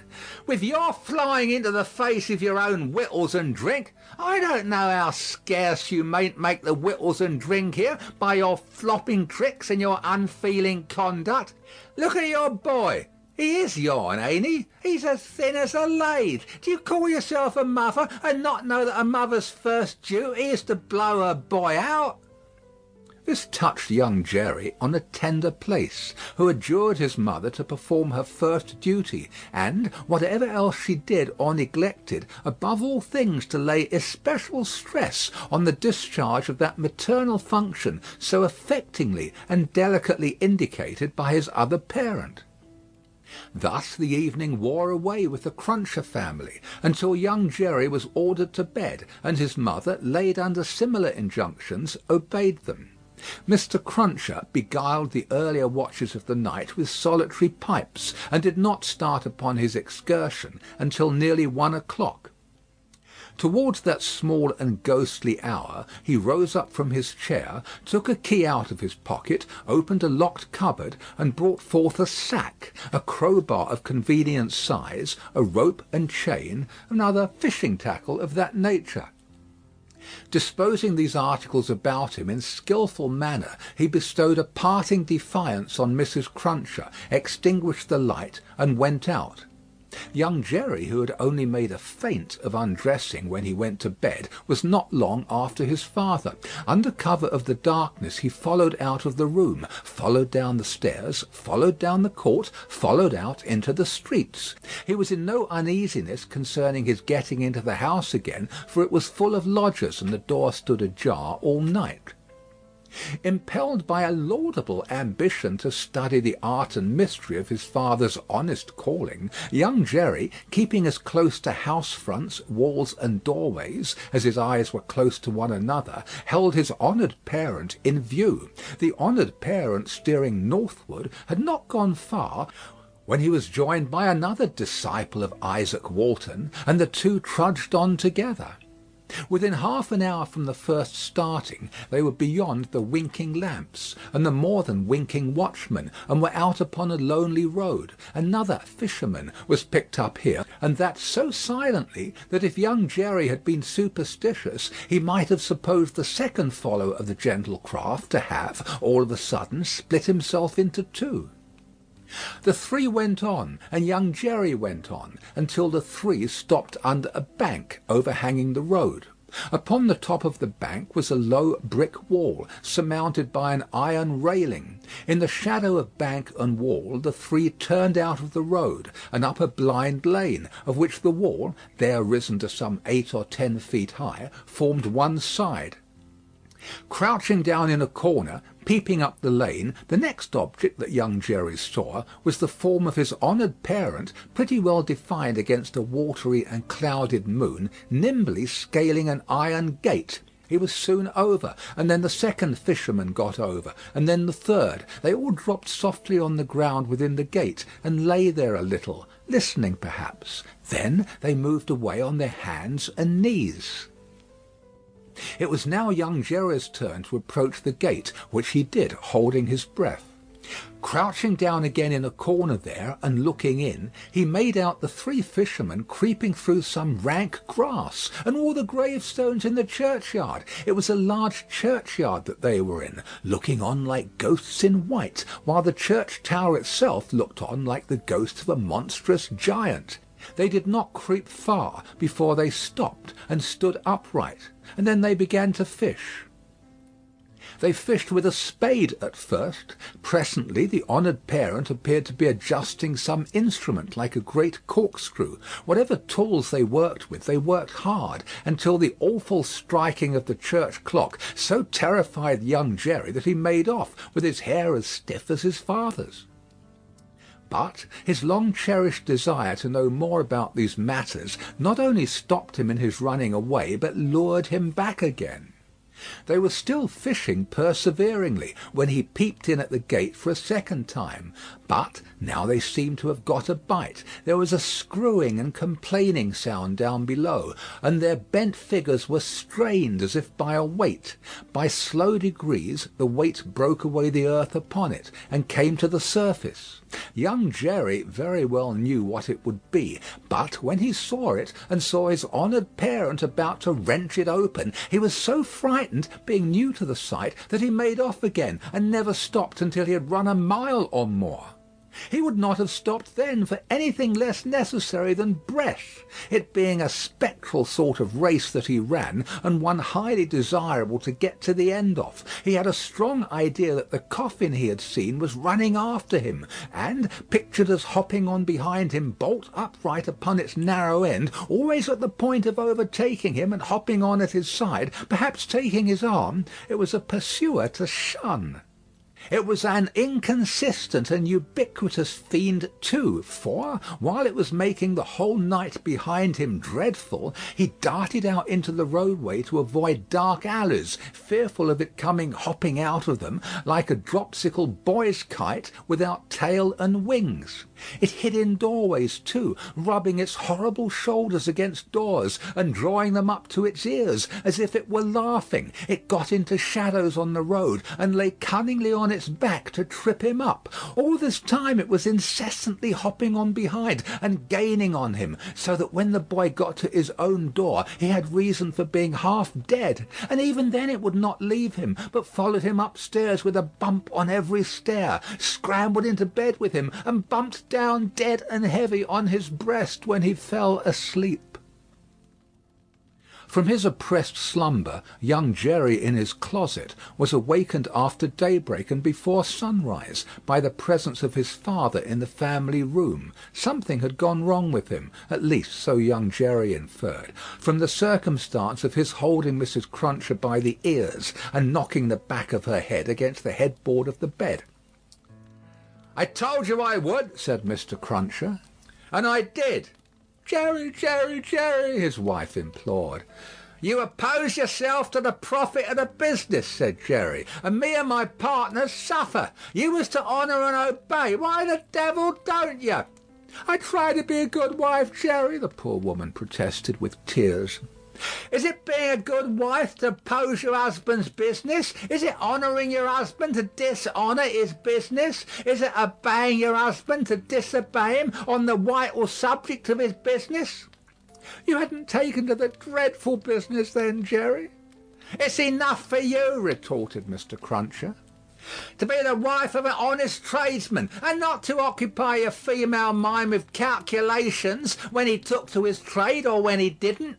An honouring and obeying wife would let his trade alone altogether. Call yourself a religious woman? If you're a religious woman, give me an irreligious one. You will have no more natural sense of duty than the bed of this here Thames River has of a pile, and similarly it must be knocked into you." The altercation was conducted in a low tone of voice, and terminated in the honest tradesman kicking off his clay-soiled boots and lying down at his length on the floor. After taking a timid peep at him lying on his back, with his rusty hands under his head for a pillow, his son lay down too, and fell asleep again. There was no fish for breakfast, and not much of anything else. Mr. Cruncher was out of spirits and out of temper, and kept an iron pot lid by him as a projectile for the correction of Mrs. Cruncher, in case he should observe any symptoms of her saying grace. He was brushed and washed at the usual hour, and set off with his son to pursue his ostensible calling. Young Jerry, walking with the stool under his arm at his father's side along sunny and crowded Fleet Street, was a very different young Jerry from him of the previous night, running home through darkness and solitude from his grim pursuer. His cunning was fresh with the day, and his qualms were gone with the night, in which particulars it is not improbable that he had compeers in Fleet Street and the City of London that fine morning. "Father," said young Jerry, as they walked along, taking care to keep at arm's length and to have the stall well between them, "what's a resurrection, man?" Mr. Cruncher came to a stop on the pavement before he answered, "How should I know?" "I thought you knowed everything, father," said the artless boy. Well," returned Mr. Cruncher, going on again, and lifting off his hat to give his spikes free play. "He's a tradesman." "What's his goods, father?" asked the brisk young Jerry. "His goods," said Mr. Cruncher, after turning it over in his mind, "is a branch of scientific goods." "Persons' bodies, ain't it, father?" asked the lively boy. "I believe it is something of the sort," said Mr. Cruncher. "Oh, father, I should so like to be a resurrection man when I'm quite growed up." Mr. Cruncher was soothed, but shook his head in a dubious and moral way. "It depends upon how you develop your talents. Be careful to develop your talents, and ne'er to say no more than you can help to nobody. And there's no telling at the present time what you may not come to be fit for."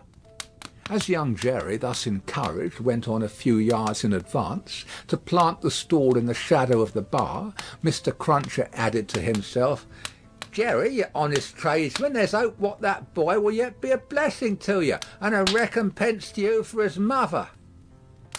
End of Book 2, Chapter 14. Chapter 15. Knitting. There had been earlier drinking than usual in the wine shop of Monsieur Defarge. As early as 6 o'clock in the morning, sallow faces peeping through its barred windows had descried other faces within, bending over measures of wine.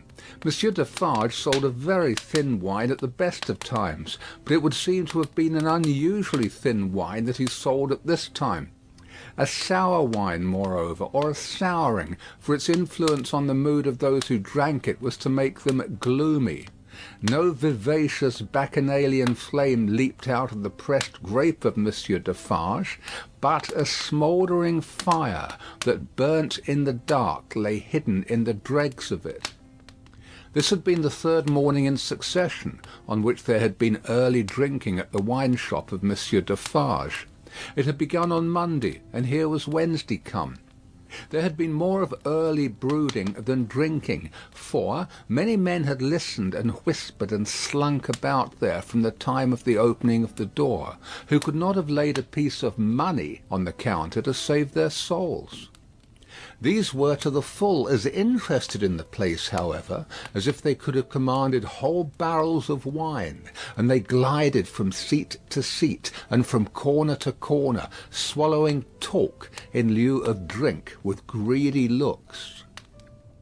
Notwithstanding an unusual flow of company, the master of the wine shop was not visible. He was not missed, for nobody who crossed the threshold looked for him. Nobody asked for him. Nobody wondered to see only Madame Defarge in her seat, presiding over the distribution of wine, with a bowl of battered small coins before her, as much defaced and beaten out of their original impress as the small coinage of humanity from whose ragged pockets they had come. A suspended interest and a prevalent absence of mind were perhaps observed by the spies who looked in at the wine shop, as they looked in at every place, high and low, from the king's palace to the criminal's jail. Games at cards languished, players at dominoes musingly built towers with them, drinkers drew figures on the table with spilt drops of wine. Madame Defarge herself picked out the pattern on her sleeve with her toothpick, and saw and heard something inaudible and invisible a long way off. Thus Saint Antoine in this vinous feature of his until midday. It was high noontide when two dusty men passed through his streets and under his swinging lamps, of whom one was Monsieur Defarge, the other a mender of roads in a blue cap. All adust and athirst, the two entered the wine shop. Their arrival had lighted a kind of fire in the breast of Saint Antoine, fast spreading as they came along, which stirred and flickered in flames of faces at most doors and windows. Yet no one had followed them, and no man spoke when they entered the wine shop, though the eyes of every man there were turned upon them. "Good day, gentlemen," said Monsieur Defarge. It may have been a signal for loosening the general tongue. It elicited an answering chorus of "Good day." "It is bad weather, gentlemen," said Defarge, shaking his head. Upon which every man looked at his neighbour, and then all cast down their eyes and sat silent, except one man, who got up and went out. "My wife," said Defarge aloud, addressing Madame Defarge, "I have travelled certain leagues with this good mender of roads, called Jacques. I met him by accident a day and a half's journey out of Paris. He is a good child, this mender of roads, called Jacques. Give him to drink, my wife." A second man got up and went out. Madame Defarge set wine before the mender of roads called Jacques, who doffed his blue cap to the company, and drank. In the breast of his blouse he carried some coarse dark bread. He ate of this between whiles, and sat munching and drinking near Madame Defarge's counter. A third man got up and went out. Defarge refreshed himself with a draught of wine, but he took less than was given to the stranger, as being himself a man to whom it was no rarity, and stood waiting until the countryman had made his breakfast. He looked at no one present, and no one now looked at him, not even Madame Defarge, who had taken up her knitting and was at work. "Have you finished your repast, friend?" he asked, in due season. "Yes, thank you." "Come, then, you shall see the apartment that I told you you could occupy. It will suit you to a marvel." Out of the wine shop into the street, out of the street into a courtyard, out of the courtyard up a steep staircase, out of the staircase into a garret, formerly the garret where a white-haired man sat on a low bench, stooping forward and very busy, making shoes. No white-haired man was there now, but the three men were there who had gone out of the wine shop singly, and between them and the white-haired man afar off was the one small link, that they had once looked in at him through the chinks in the wall. Defarge closed the door carefully, and spoke in a subdued voice. "Jacques 1, Jacques 2, Jacques 3. This is the witness encountered by appointment by me, Jacques 4. He will tell you all. Speak, Jacques 5. The mender of roads, blue cap in hand, wiped his swarthy forehead with it, and said, "Where shall I commence, monsieur?" "Commence," was Monsieur Defarge's not unreasonable reply, "at the commencement." "I saw him then, messieurs," began the mender of roads, "a year ago this running summer, underneath the carriage of the Marquis, hanging by the chain. Behold the manner of it. I leaving my work on the road, the sun going to bed, the carriage of the Marquis slowly ascending the hill, he hanging by the chain, like this." Again the mender of roads went through the whole performance, in which he ought to have been perfect by that time, seeing that it had been the infallible resource and indispensable entertainment of his village during a whole year. Jacques 1 struck in, and asked if he had ever seen the man before. "Never," answered the mender of roads, recovering his perpendicular. Jacques 3 demanded how he afterwards recognized him then. "By his tall figure," said the mender of roads, softly, and with his finger at his nose. When Monsieur the Marquis demands that evening, "Say, what is he like?" I make response, "Tall as a spectre." "You should have said short as a dwarf," returned Jacques 2. But what did I know? The deed was not then accomplished, neither did he confide in me. Observe, under those circumstances even, I do not offer my testimony. Monsieur the Marquis indicates me with his finger, standing near our little fountain, and says, "To me bring that rascal." My faith, messieurs, I offer nothing. "He is right there, Jacques," murmured Defarge to him who had interrupted. "Go on." "Good," said the mender of roads with an air of mystery. "The tall man is lost, and he is sought. How many months? 9, 10, 11?" "No matter the number," said Defarge. "He is well hidden, but at last he is unluckily found. Go on." "I am again at work upon the hillside, and the sun is again about to go to bed. I am collecting my tools to descend to my cottage down in the village below, where it is already dark, when I raise my eyes and see coming over the hill 6 soldiers. In the midst of them is a tall man with his arms bound, tied to his sides, like this." With the aid of his indispensable cap, he represented a man with his elbows bound fast at his hips, with cords that were knotted behind him. I stand aside, messieurs, by my heap of stones, to see the soldiers and their prisoner pass, for it is a solitary road that, where any spectacle is well worth looking at. And at first, as they approach, I see no more than that they are 6 soldiers with a tall man bound, and that they are almost black to my sight, except on the side of the sun going to bed, where they have a red edge, messieurs. Also, I see that their long shadows are on the hollow ridge on the opposite side of the road, and are on the hill above it, and are like the shadows of giants. Also, I see that they are covered with dust, and that the dust moves with them as they come, tramp, tramp. But when they advance quite near to me, I recognize the tall man, and he recognizes me. Ah, but he will be well content to precipitate himself over the hillside once again, as on the evening when he and I first encountered, close to the same spot. He described it as if he were there, and it was evident that he saw it vividly. Perhaps he had not seen much in his life. I do not show the soldiers that I recognize the tall man. He does not show the soldiers that he recognizes me. We do it, and we know it, with our eyes. "Come on," says the chief of that company, pointing to the village. "Bring him fast to his tomb." And they bring him faster. I follow. His arms are swelled because of being bound so tight. His wooden shoes are large and clumsy, and he is lame. Because he is lame, and consequently slow, they drive him with their guns like this. He imitated the action of a man's being impelled forward by the butt ends of muskets.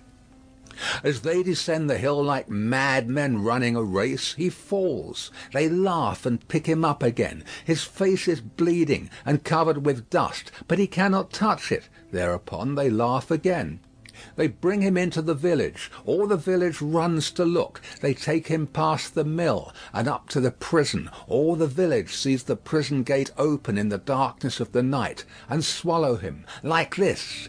He opened his mouth as wide as he could, and shut it with the sounding snap of his teeth. Observant of his unwillingness to mar the effect by opening it again, Defarge said, "Go on, Jacques." "All the village," pursued the mender of roads, on tiptoe, and in a low voice, withdraws. All the village whispers by the fountain. All the village sleeps. All the village dreams of that unhappy one, within the locks and bars of the prison on the crag, and never to come out of it, except to perish. In the morning, with my tools upon my shoulder, eating my morsel of black bread as I go, I make a circuit by the prison on my way to my work. There I see him, high up behind the bars of the lofty iron cage, bloody and dusty as last night, looking through. He has no hand free to wave to me. I dare not call to him. He regards me like a dead man. Defarge and the 3 glanced darkly at one another. The looks of all of them were dark, repressed, and revengeful as they listened to the countryman's story. The manner of all of them, while it was secret, was authoritative too. They had the air of a rough tribunal, Jacques 1 and 2 sitting on the old pallet bed, each with his chin resting on his hand and his eyes intent on the road mender. Jacques 3 equally intent, on one knee behind them, with his agitated hand always gliding over the network of fine nerves about his mouth and nose. Defarge standing between them and the narrator, whom he had stationed in the light of the window, by turns looking from him to them, and from them to him. "Go on, Jacques," said Defarge. "He remains up there in his iron cage some days. The village looks at him by stealth, for it is afraid. But it always looks up from a distance, at the prison on the crag, and in the evening, when the work of the day is achieved, and it assembles to gossip at the fountain, all faces are turned towards the prison. Formerly they were turned towards the posting-house. Now they are turned towards the prison. They whisper at the fountain that although condemned to death he will not be executed. They say that petitions have been presented in Paris, showing that he was enraged and made mad by the death of his child. They say that a petition has been presented to the king himself. What do I know? It is possible. Perhaps yes, perhaps no. Listen then, Jacques, number one of that name sternly interposed. Know that a petition was presented to the king and queen. All here, yourself excepted, saw the king take it in his carriage in the street, sitting beside the queen. It is Defarge who you see here, who, at the hazard of his life, darted out before the horses with the petition in his hand. And once again listen, Jacques, said the kneeling number three, his fingers ever wandering over and over those fine nerves, with a strikingly greedy air, as if he hungered for something that was neither food nor drink. The guard, horse and foot, surrounded the petitioner and struck him blows. You hear? I hear, messieurs. Go on then, said Defarge. Again, on the other hand, they whisper at the fountain, resumed the countryman, that he is brought down into our country to be executed on the spot, and that he will very certainly be executed. They even whisper that because he has slain Monseigneur, and because Monseigneur is the father of his tenants, serfs, what you will, he will be executed as a parricide. One old man says at the fountain that his right hand, armed with the knife, will be burnt off before his face, that into wounds which will be made in his arms, his breast, and his legs, there will be poured boiling oil, melted lead, hot resin, wax, and sulphur. Finally, that he will be torn limb from limb by 4 strong horses. That old man says, all this was actually done to a prisoner who made an attempt on the life of the late king, Louis XV. But how do I know if he lies? I am not a scholar. Listen once again then, Jacques, said the man with the restless hand and the craving air. The name of that prisoner was Damiens, and it was all done in open day, in the open streets of this city of Paris, and nothing was more noticed in the vast concourse that saw it done than the crowd of ladies of quality and fashion, who were full of eager attention to the last, Jacques, prolonged until nightfall, when he had lost 2 legs and an arm, and still breathed. And it was done. Why, how old are you? 35, said the mender of roads, who looked 60. It was done when you were more than 10 years old. You might have seen it. Enough, said Defarge, with grim impatience. Long live the devil. Go on. Well, some whisper this, some whisper that. They speak of nothing else. Even the fountain appears to fall to that tune. At length, on Sunday night, when all the village is asleep, come soldiers, winding down from the prison, and their guns ring on the stones of the little street. Workmen dig, workmen hammer, soldiers laugh and sing. In the morning, by the fountain, there is raised a gallows 40 feet high, poisoning the water. The mender of roads looked through rather than at the low ceiling, and pointed as if he saw the gallows somewhere in the sky. All work is stopped, all assembled there. Nobody leads the cows out, the cows are there with the rest. At midday, the roll of drums. Soldiers have marched into the prison in the night, and he is in the midst of many soldiers. He is bound as before, and in his mouth there is a gag, tied so, with a tight string, making him look almost as if he laughed. He suggested it by creasing his face with his 2 thumbs from the corners of his mouth to his ears. On the top of the gallows is fixed the knife, blade upwards with its point in the air. He is hanged there 40 feet high, and is left hanging, poisoning the water. They looked at one another as he used his blue cap to wipe his face, on which the perspiration had started afresh while he recalled the spectacle. It is frightful, messieurs. How can the women and the children draw water? Who can gossip of an evening under that shadow? Under it, have I said.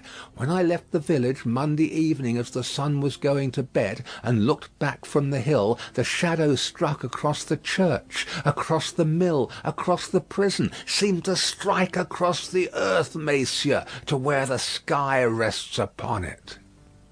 The hungry man gnawed one of his fingers as he looked at the other three, and his finger quivered with the craving that was on him. That's all, messieurs.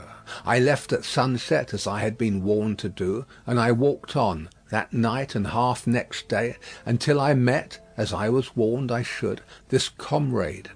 With him I came on, now riding and now walking, through the rest of yesterday and through last night, and here you see me. After a gloomy silence, the first Jacques said, "Good, you have acted and recounted faithfully. Will you wait for us a little, outside the door?" "Very willingly," said the mender of roads, whom Defarge escorted to the top of the stairs, and, leaving seated there, returned. The three had risen, and their heads were together when he came back to the garret.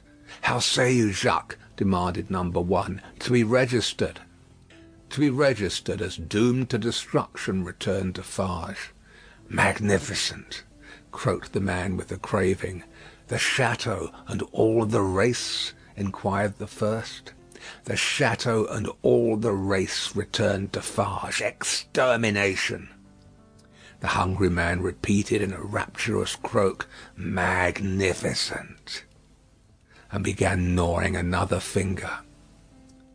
"Are you sure," asked Jacques too of Defarge, "that no embarrassment can arise from our manner of keeping the register? Without doubt it is safe, for no one beyond ourselves can decipher it. But shall we always be able to decipher it? Or, I ought to say, will she?" "Jacques," returned Defarge, drawing himself up, "if Madame my wife undertook to keep the register in her memory alone, she would not lose a word of it, nor a syllable of it. Knitted, in her own stitches and her own symbols, it will always be as plain to her as the sun. Confide in Madame Defarge. It would be easier for the weakest poltroon that lives to erase himself from existence than to erase one letter of his name or crimes from the knitted register of Madame Defarge." There was a murmur of confidence and approval, and then the man who hungered asked, "Is this rustic to be sent back soon?" "I hope so. He is very simple. Is he not a little dangerous?" "He knows nothing," said Defarge. "At least nothing more than would easily elevate himself to a gallows of the same height. I charge myself with him. Let him remain with me. I will take care of him and set him on the road. He wishes to see the fine world, the king, the queen, and court.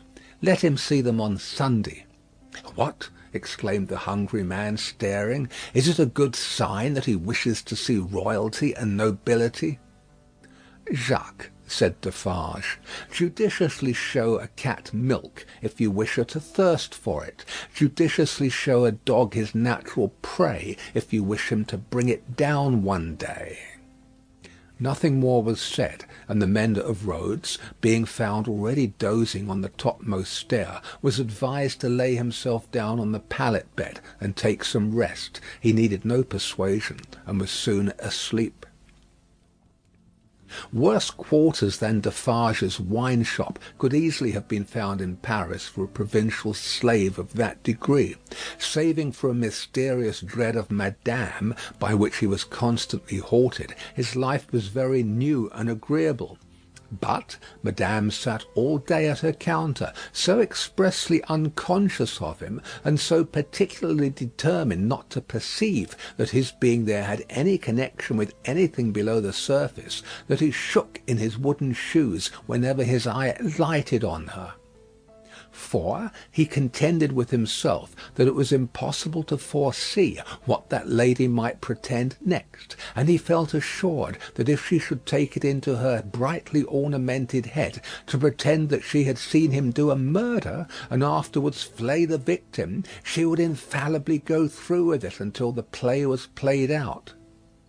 Therefore, when Sunday came, the mender of roads was not enchanted, though he said he was, to find that Madame was to accompany Monsieur and himself to Versailles.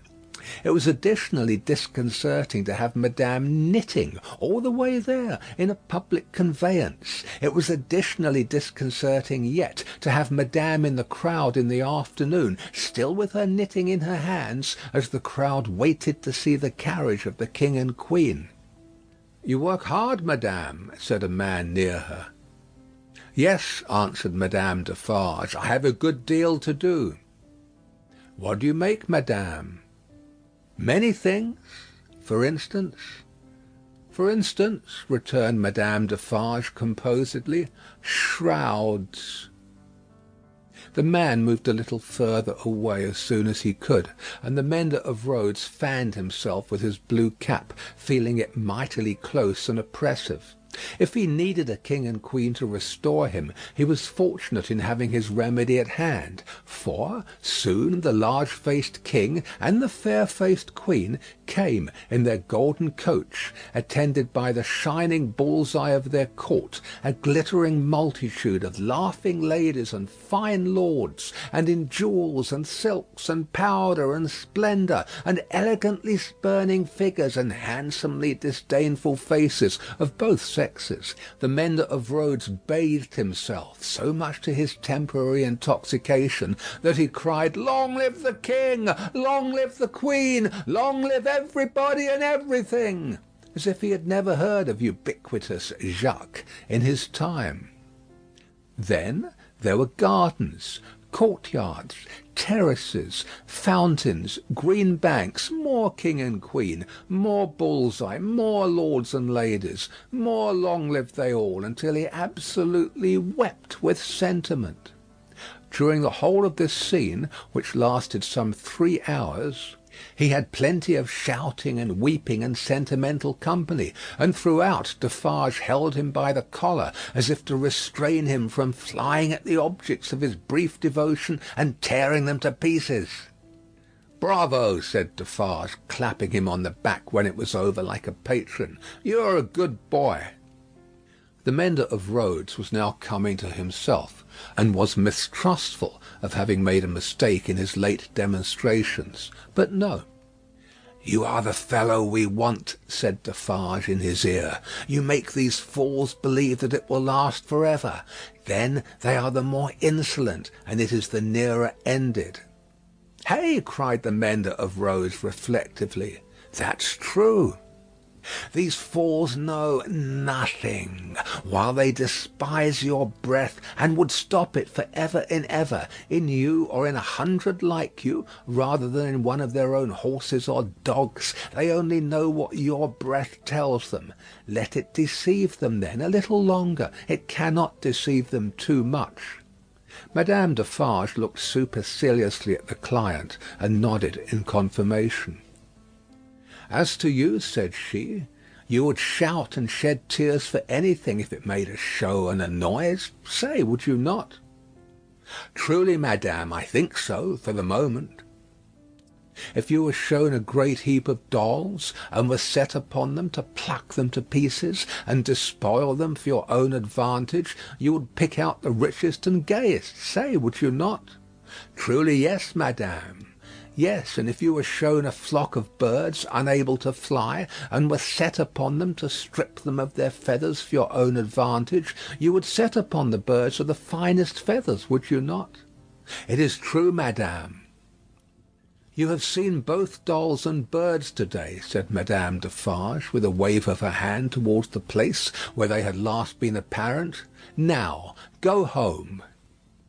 End of chapter 15 of Book 2. Chapter 16. Still knitting.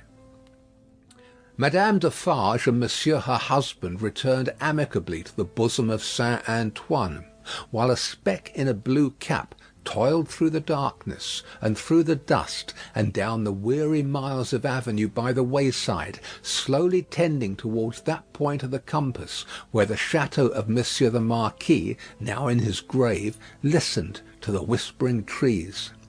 Such ample leisure had the stone faces now for listening to the trees and to the fountain, that the few village scarecrows who, in their quest for herbs to eat and fragments of dead stick to burn, strayed within sight of the great stone courtyard and terrace stairway, had it borne in upon their starved fancy that the expression of the faces was altered.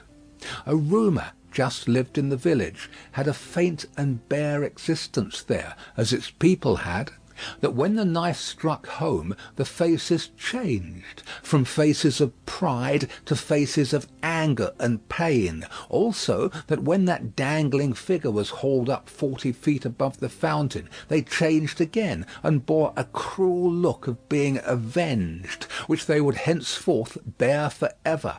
In the stone face above the great window of the bedchamber where the murder was done, 2 fine dints were pointed out in the sculptured nose, which everybody recognised, and which nobody had seen of old. And on the scarce occasions when 2 or 3 ragged peasants emerged from the crowd to take a hurried peep at Monsieur the Marquis petrified, a skinny finger would not have pointed to them for a minute before they all started away among the moss and leaves like the more fortunate hares who could find a living there. Chateau and hut, stone-faced and dangling figure, the red stain on the stone floor, and the pure water in the village well, thousands of acres of land, a whole province of France, all France itself, lay under the night sky, concentrated into a faint hair-breadth line. So does a whole world, with all its greatnesses and littlenesses, lie in a twinkling star; and as mere human knowledge can split a ray of light and analyse the manner of its composition, so sublimer intelligences may read in the feeble shining of this earth of ours every thought and act, every vice and virtue of every responsible creature on it. The Defarges, husband and wife, came lumbering under the starlight in their public vehicle to that gate of Paris whereunto their journey naturally tended. There was the usual stoppage at the barrier guard-house, and the usual lanterns came glancing forth for the usual examination and inquiry. Monsieur Defarge alighted, knowing 1 or 2 of the soldiery there, and 1 of the police. The latter he was intimate with, and affectionately embraced. When Saint Antoine had again enfolded the Defarges in his dusky wings, and they, having finally alighted near the saint's boundaries, were picking their way on foot through the black mud and offal of his streets, Madame Defarge spoke to her husband. "Say then, my friend, what did Jacques of the police tell thee?" "Very little to-night, but all he knows. There is another spy commissioned for our quarter. There may be many more, for all that he can say, but he knows of one." "Eh well," said Madame Defarge, raising her eyebrows with a cool business air. "It is necessary to register him. How do they call that man?" "He is English." "So much the better. His name?" "Bassard," said Defarge, making it French by pronunciation. But he had been so careful to get it accurately that he then spelt it with perfect correctness. "Barsad," repeated Madame. "Good. Christian name?" "John." "John Barsad," repeated Madame, after murmuring it once to herself. "Good. His appearance, is it known?" "Age about 40 years, height about 5 feet 9, black hair, complexion dark, generally rather handsome visage, eyes dark, face thin, long and sallow, nose aquiline but not straight, having a peculiar inclination towards the left cheek, expression therefore sinister." "Eh, my faith, it is a portrait," said Madame, laughing. "He shall be registered to-morrow." They turned into the wine shop, which was closed, for it was midnight, and where Madame Defarge immediately took her post at her desk, counted the small moneys that had been taken during her absence, examined the stock, went through the entries in the book, made other entries of her own, checked the serving man in every possible way, and finally dismissed him to bed. Then she turned out the contents of the bowl of money for the second time, and began knotting them up in her handkerchief in a chain of separate knots for safe keeping through the night.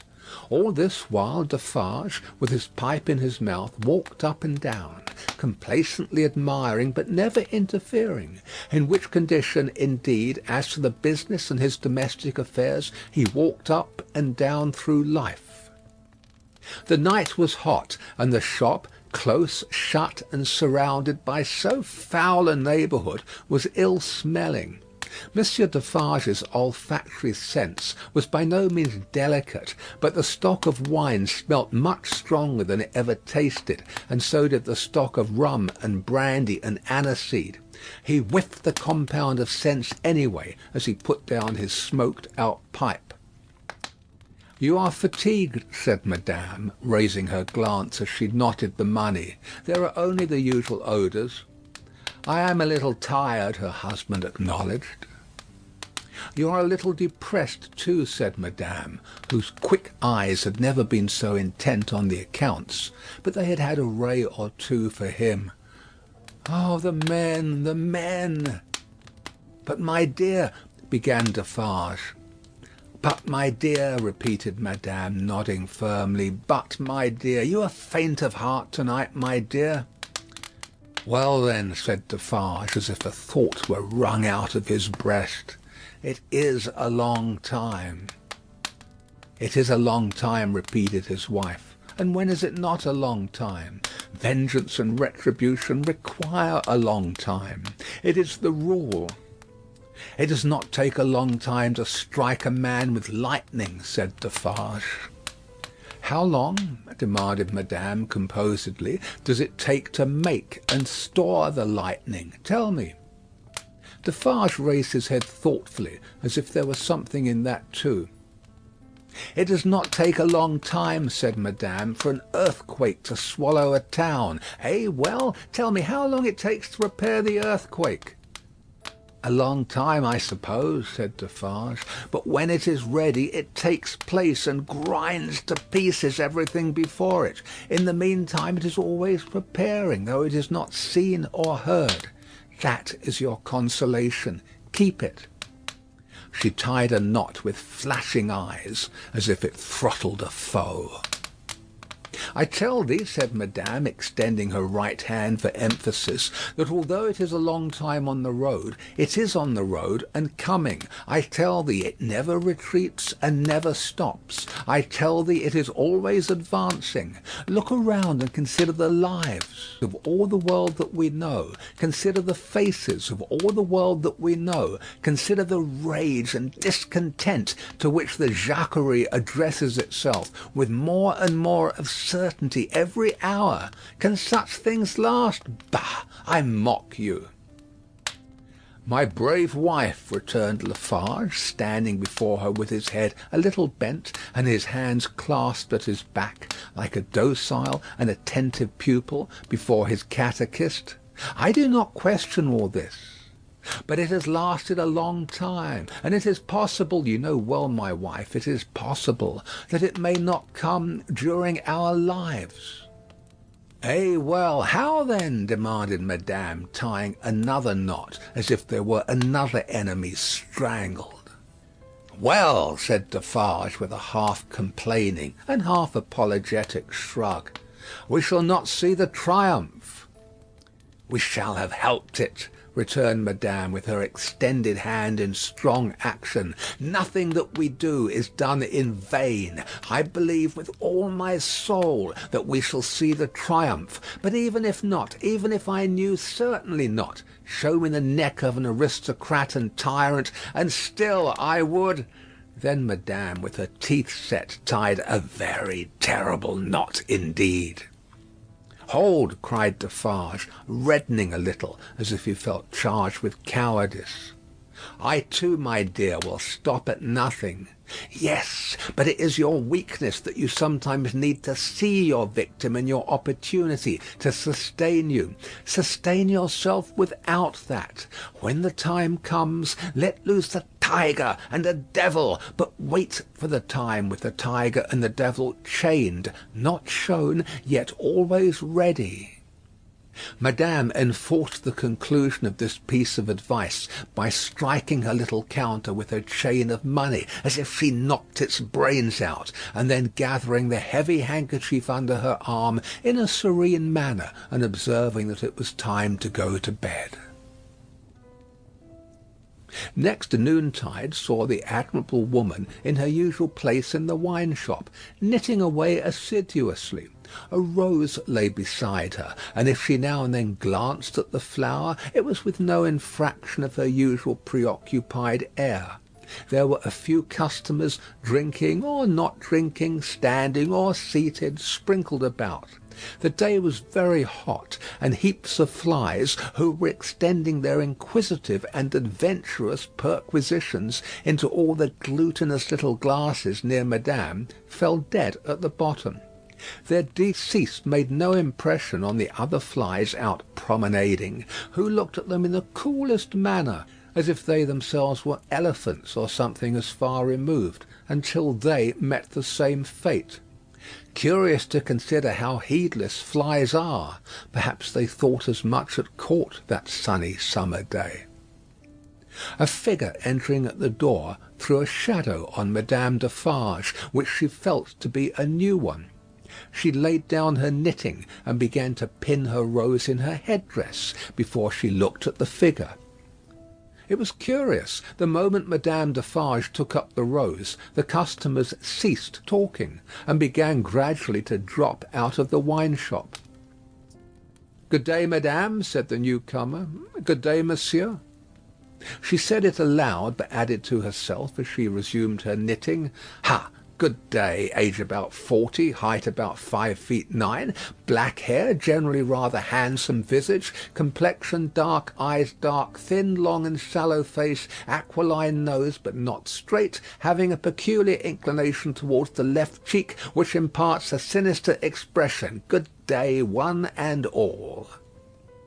"Have the goodness to give me a little glass of old cognac, and a mouthful of cool fresh water, madame." Madame complied with a polite air. "Marvellous cognac this, madame." It was the first time it had ever been so complimented, and Madame Defarge knew enough of its antecedents to know better. She said, however, that the cognac was flattered, and she took up her knitting. The visitor watched her fingers for a few moments, and took the opportunity of observing the place in general. "You knit with great skill, madame."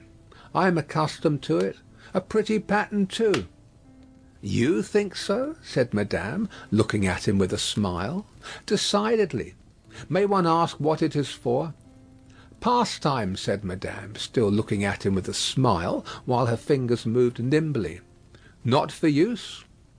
"That depends. I may find a use for it one day. If I do, well," said madame, drawing a breath, and nodding her head with a stern kind of coquetry, "I'll use it." It was remarkable, but the taste of Saint Antoine seemed to be decidedly opposed to a rose on the headdress of Madame Defarge. Two men had entered separately, and had been about to order drink, when, catching sight of that novelty, they faltered, made a pretence of looking about as if for some friend who was not there, and went away. Nor, of those who had been there when this visitor entered, was there one left. They had all dropped off. The spy had kept his eyes open, but had been able to detect no sign. They had lounged away in a poverty-stricken, purposeless, accidental manner, quite natural and unimpeachable. "John," thought madame, checking off her work as her fingers knitted and her eyes looked at the stranger. "Stay long enough, and I shall knit Barsad before you go." "You have a husband, madame?" "I have." "Children?" "No children." "Business seems bad?" "Business is very bad. The people are so poor." "Ah, the unfortunate, miserable people, so oppressed too, as you say." "As you say," madame retorted, correcting him, and deftly knitting an extra something into his name that boded him no good. "Pardon me. Certainly it was I who said so, but you naturally think so, of course." "I think?" returned Madame in a high voice. "I and my husband have enough to do to keep this wine shop open without thinking. All we think here is how to live. That is the subject we think of, and it gives us from morning to night enough to think about, without embarrassing our heads concerning others. I think for others? No, no." The spy, who was there to pick up any crumbs he could find or make, did not allow his baffled state to express itself in his sinister face, but stood with an air of gossiping gallantry, leaning his elbow on Madame Defarge's little counter, and occasionally sipping his cognac. "A bad business this, madame, of Gaspard's execution. Ah, the poor Gaspard!" with a sigh of great compassion. "My faith," returned Madame, coolly and lightly, "if people use knives for such purposes, they have to pay for it. He knew beforehand what the price of his luxury was. He has paid the price." "I believe," said the spy, dropping his soft voice to a tone that invited confidence, and expressing an injured revolutionary susceptibility in every muscle of his wicked face, "I believe there is much compassion and anger in this neighbourhood touching the poor fellow, and between ourselves." "Is there?" asked Madame vacantly. "Is there not?" "Here is my husband," said Madame Defarge. As the keeper of the wine shop entered at the door, the spy saluted him by touching his hat, and saying with an engaging smile, "Good day, Jacques." Defarge stopped short and stared at him. "Good day, Jacques," the spy repeated, with not quite so much confidence, or quite so easy a smile under the stare. "You deceive yourself, monsieur," returned the keeper of the wine shop. "You mistake me for another. That is not my name. I am Ernest Defarge." "It is all the same," said the spy, airily, but discomfited too. "Good day." "Good day," answered Defarge, dryly. "I was saying to madame, with whom I had the pleasure of chatting when you entered, that they tell me there is, and no wonder, much sympathy and anger in Saint Antoine touching the unhappy fate of poor Gaspard." "No one has told me so," said Defarge, shaking his head. "I know nothing of it." Having said it, he passed behind the little counter, and stood with his hand on the back of his wife's chair, looking over that barrier at the person to whom they were both opposed, and whom either of them would have shot with the greatest satisfaction. The spy, well used to his business, did not change his unconscious attitude, but drained his little glass of cognac, took a sip of fresh water, and asked for another glass of cognac. Madame Defarge poured it out for him, took to her knitting again, and hummed a little song over it. "You seem to know this quarter well, that is to say, better than I do," observed Defarge. "Not at all, but I hope to know it better. I am so profoundly interested in its miserable inhabitants." "Ha!" muttered Defarge. "The pleasure of conversing with you, Monsieur Defarge, recalls to me," pursued the spy, "that I have the honour of cherishing some interesting associations with your name." "Indeed," said Defarge, with much indifference. "Yes, indeed. When Dr. Manette was released, you, his old domestic, had the charge of him. I know. He was delivered to you. You see, I am informed of the circumstances." "Such is the fact, certainly," said Defarge. He had had it conveyed to him, in an accidental touch of his wife's elbow as she knitted and warbled, that he would do best to answer, but always with brevity. "It was to you," said the spy, "that his daughter came, and it was from your care that his daughter took him, accompanied by a neat brown monsieur, how is he called in a little wig lorry, of the Bank of Telson and Company, over to England." "Such is the fact," repeated Defarge. "Very interesting remembrances," said the spy. "I have known Dr. Manette and his daughter in England." "Yes," said Defarge. "You don't hear much about them now?" said the spy. "No," said Defarge. "In effect," Madame struck in, looking up from her work and her little song, "we never hear about them. We received the news of their safe arrival, and perhaps another letter, or perhaps two, but since then they have gradually taken their road in life, we ours, and we have held no correspondence." "Perfectly so, madame," replied the spy. "She is going to be married." "Going?" echoed madame. "She was pretty enough to have been married long ago. You English are cold, it seems to me." "Oh, you know I am English?" "I perceive your tongue is," returned madame, "and what the tongue is, I suppose the man is." He did not take the identification as a compliment, but he made the best of it, and turned it off with a laugh. After sipping his cognac to the end, he added, "Yes, Miss Manette is going to be married, but not to an Englishman, to one who, like herself, is French by birth. And speaking of Gaspard, ah, poor Gaspard, it was cruel, cruel. It is a curious thing that she is going to marry the nephew of Monsieur the Marquis, for whom Gaspard was exalted to that height of so many feet. In other words, the present Marquis. But he lives unknown in England. He is no Marquis there. He is Mr. Charles Darnay. D'Aulnay is the name of his mother's family." Madame Defarge knitted steadily, but the intelligence had a palpable effect upon her husband. Do what he would, behind the little counter, as to the striking of a light and the lighting of his pipe, he was troubled, and his hand was not trustworthy. The spy would have been no spy if he had failed to see it, or to record it in his mind. Having made at least this one hit, whatever it might prove to be worth, and no customers coming in to help him to any other, Mr. Barsad paid for what he had drunk, and took his leave, taking occasion to say, in a genteel manner, before he departed, that he looked forward to the pleasure of seeing Monsieur and Madame Defarge again. For some minutes after he had emerged into the outer presence of Saint Antoine, the husband and wife remained exactly as he had left them, lest he should come back. "Can it be true?" said Defarge in a low voice, looking down at his wife as he stood smoking, with his hand on the back of her chair, "what he has said of Mademoiselle Manette?" "As he has said it," returned madame, lifting her eyebrows a little, "it is probably false, but it may be true." "If it is," Defarge began, and stopped. "If it is?" repeated his wife.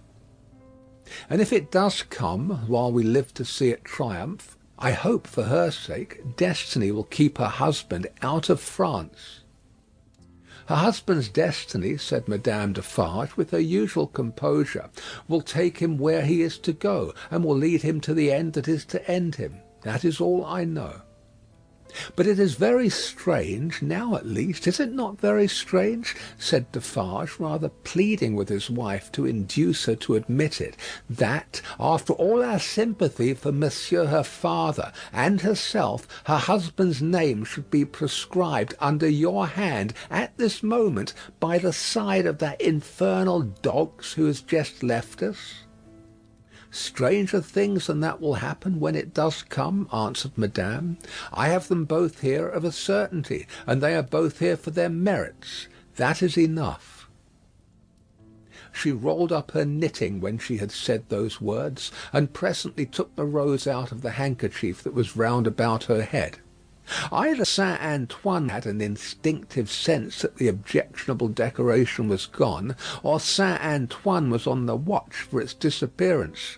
Howbeit the saint took courage to lounge in very shortly afterwards, and the wine shop recovered its habitual aspect. In the evening, at which season of all others Saint Antoine turned himself inside out, and sat on doorsteps and window ledges, and came to the corners of vile streets and courts for a breath of air, Madame Defarge, with her work in her hand, was accustomed to pass from place to place, and from group to group. A missionary. There were many like her, such as the world would do well never to breed again. All the women knitted. They knitted worthless things, but the mechanical work was a mechanical substitute for eating and drinking. The hands moved for the jaws and the digestive apparatus. If the bony fingers had been still, the stomachs would have been more famine-pinched. But as the fingers went, the eyes went, and the thoughts, and as Madame Defarge moved on from group to group, all three went quicker and fiercer among every little knot of women that she had spoken with and left behind.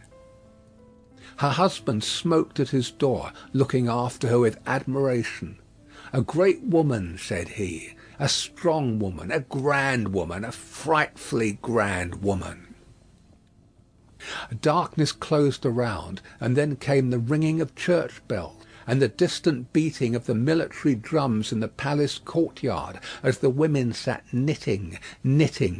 Darkness encompassed them. Another darkness was closing in as surely, when the church bells, then ringing pleasantly in many an airy steeple over France, should be melted into thundering cannon, when the military drums should be beating to drown a wretched voice, that night all potent as the voice of power and plenty, freedom and life.